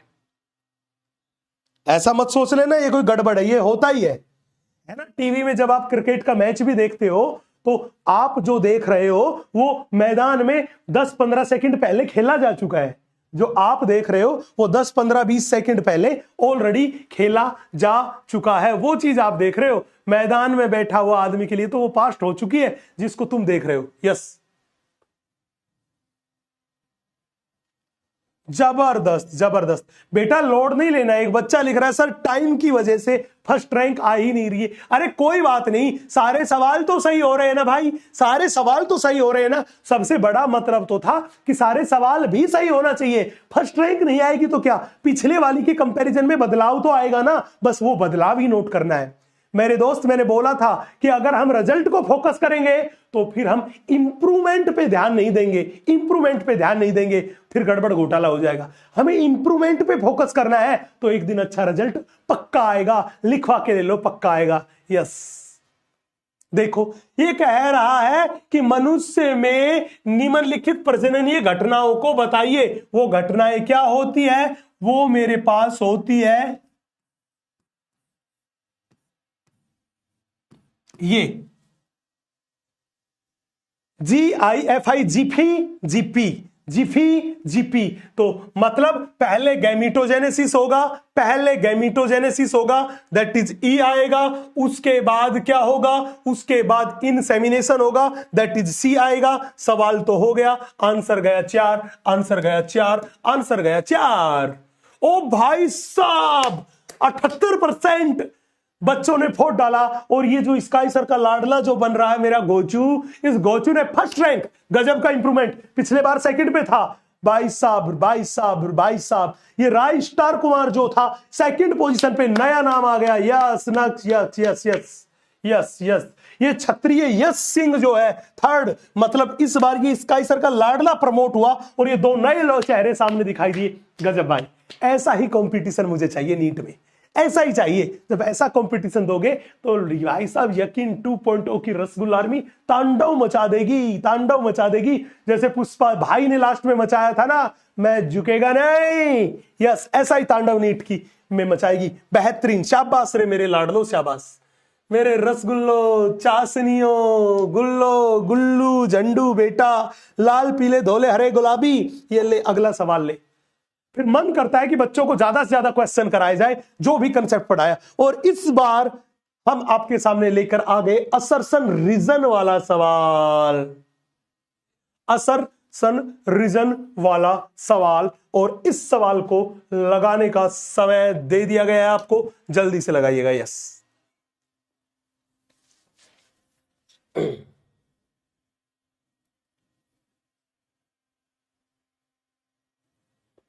अंजलि जौनपुर, टाइम के साथ रैंक पीछे गई। बेटा कोई बात नहीं, सवाल सही होना चाहिए ना, कोई लोड लेने की बात नहीं, वो तो चलता रहेगा ऊपर नीचे। आप अपने ने जो चीजें सीखी, जो कंसेप्ट सीखा, उसको सही अप्लाई कर रहे हो, सही से आंसर दे रहे हो। सबसे इंपॉर्टेंट बात तो क्वेश्चन का सही होना है ना। जल्दबाजी के चक्कर में गलत कर दोगे तो उससे कोई सेंस नहीं बनती है। सही कीजिए, पेशेंस रहिए, इन चीजों से आप डरिए मत, घबराइए मत, अपने आप पे भरोसा रख के बस आगे बढ़ते रहिए। खुद पे डाउट मत करके मेरे से क्यों नहीं हो रहा, नहीं, ये मान ले आई एम द बेस्ट, मैं तो सबसे अच्छी हूं, बाकी सब होंगे खराब, होंगे तो अपन तो अच्छे हैं। शाबाश, क्या बात, क्या बात, क्या बात रसगुल्ला आर्मी, क्या बात, क्या बात, क्या बात।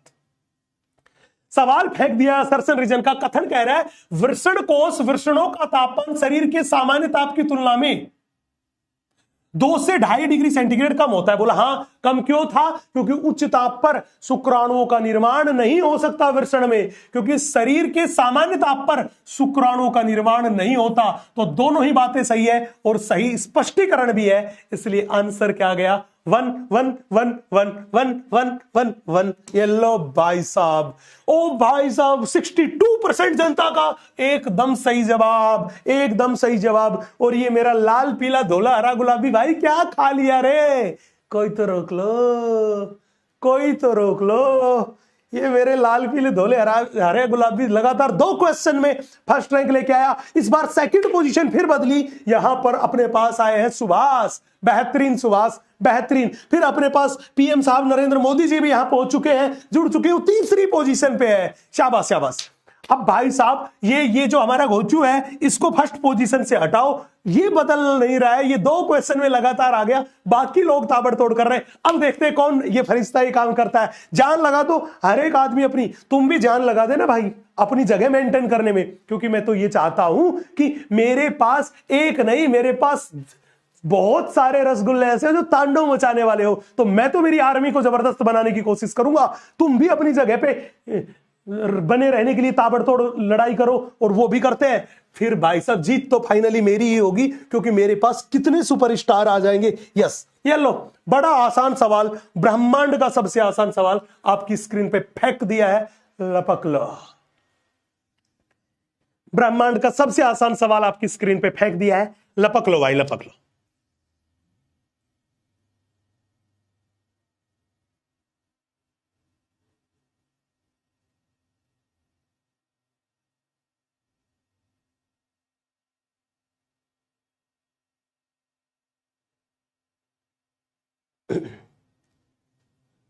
यस बेटा, सामान्य ताप पर निर्माण हो जाएगा, नष्ट हो जाएगा। बेटा बनने का मतलब तो वही है ना, जो बन के और काम हो सके। ऐसे बने और मरते गए तो फिर वो हमें मिले कहां पे, है ना। तो हम उनके बारे में नहीं करेंगे कि उच्च ताप पे। बोला घर में मैंने खाना बनाया, जल गया, अरे जला हुआ तो फेंकना ही पड़ेगा ना, तो उस कचरे का हम क्या करेंगे? हमारे लिए तो काम की चीज थी जो यूज में ली गई। यस, तो कंफ्यूज मत हो, है ना। कई बार बच्चे ऐसा होता है कि आवश्यकता से ज्यादा दिमाग लगाना भी हानिकारक होता है। सीधी सीधी बात करके चले, नॉर्मल नॉर्मल बात करके चले।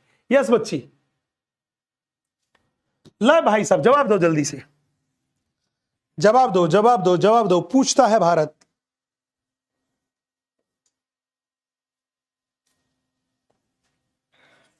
आ गया, आ गया, पोल कर दिया मेरे भाई, कर दिया।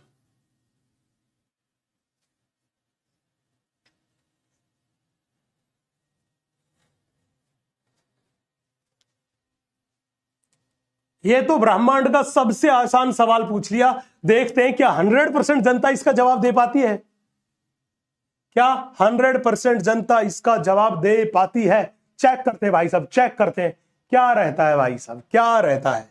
यस, क्या 100% जनता इसका जवाब दे पाती है? चेक करते हैं भाई, चेक करते हैं भाई, चेक करते हैं भाई, चेक करते हैं क्या 100% जनता इसका जवाब दे पाती है? चेक करते हैं भाई साहब, जल्दी आ जाओ। यस भाई साहब, इस क्वेश्चन का आंसर गया 2। शरीर के तापमान से लगभग 2 डिग्री सेंटीग्रेड, 2 से 2.5 डिग्री सेंटीग्रेड क्या होता है? कम। येलो जी, 2 आंसर गया। यस, इस बार कहानी पलटी, सीन पलटा, कहानी पलटी, सीन पलटा। लगभग 87% जनता का सही जवाब था। भाई साहब, सूर्यकांत ने इस बार, ये जो हमारे लाडले थे, लाल पीले धोले हरे गुलाबी थे, इनको पछाड़ा और चंदन वर्मा ने दोबारा एंट्री मारी है। शाबाश रे रसगुल्लो, मजा आ गया भाई, मजा आ गया। गजब कंपटीशन, गजब कंपटीशन, गजब कंपटीशन। और इसी बात पे मैं आज का ये लास्ट सवाल आपकी तरफ फेंकता हूं, ये लास्ट सवाल आपकी तरफ फेंकता हूं। जल्दी से इसका जवाब दीजिएगा रसगुल्ला आर्मी। लास्ट सवाल आपकी तरफ फेंक रहा हूं, ये रहा आपकी स्क्रीन पर, देखिएगा, जवाब दीजिएगा।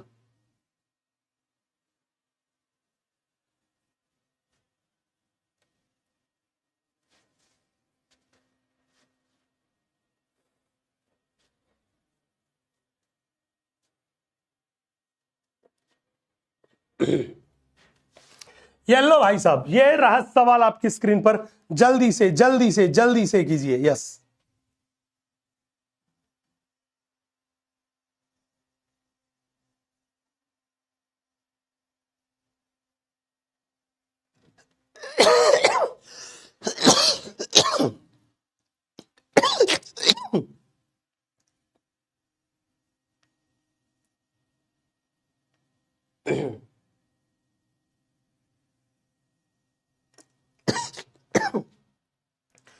चलो भाई साहब, जल्दी से जल्दी से जल्दी से जल्दी से।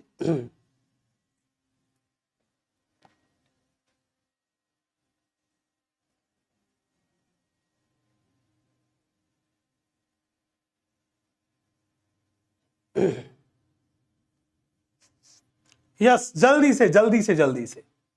बेटा देखिए, ये कह रहा है नर जनन तंत्र की सहायक ग्रंथियां है।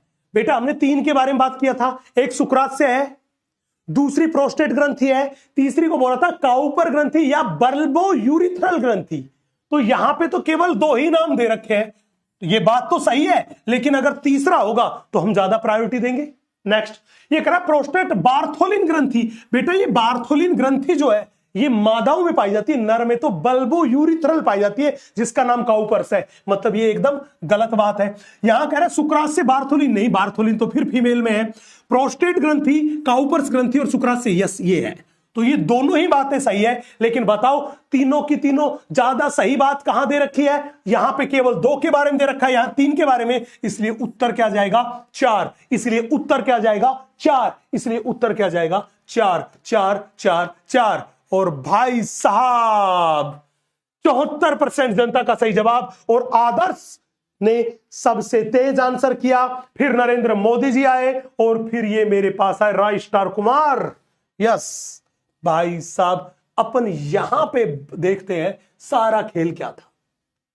तो भाई सभी में हमारे मोदी जी ने सबको पछाड़ फेंका। सबरे 6 के 6 सवाल में सबसे तेज, उसके बाद अंजू महावर, उसके बाद शुभम, उसके बाद पूजा, उसके बाद ये राय स्टार, उसके बाद अखिलेश, उसके बाद धीरज, उसके बाद इब्राहिम, उसके बाद ये क्या रुकाया रहमान, उसके बाद जीबा मुमताज। बेटा सारे के सारे रसगुल्ले यार में भी लिस्ट बहुत बड़ी है, जिन्होंने सारे के सारे सवालों के सही जवाब दिए। आप सभी के लिए भरपूर तालियां। गजब यार, दिल गार्डन गार्डन कर दिया। मतलब मैं बड़ा सौभाग्यशाली हूं कि मेरी रसगुल्ला आर्मी जो है वो इतनी सही तरीके से पढ़ाई करती है।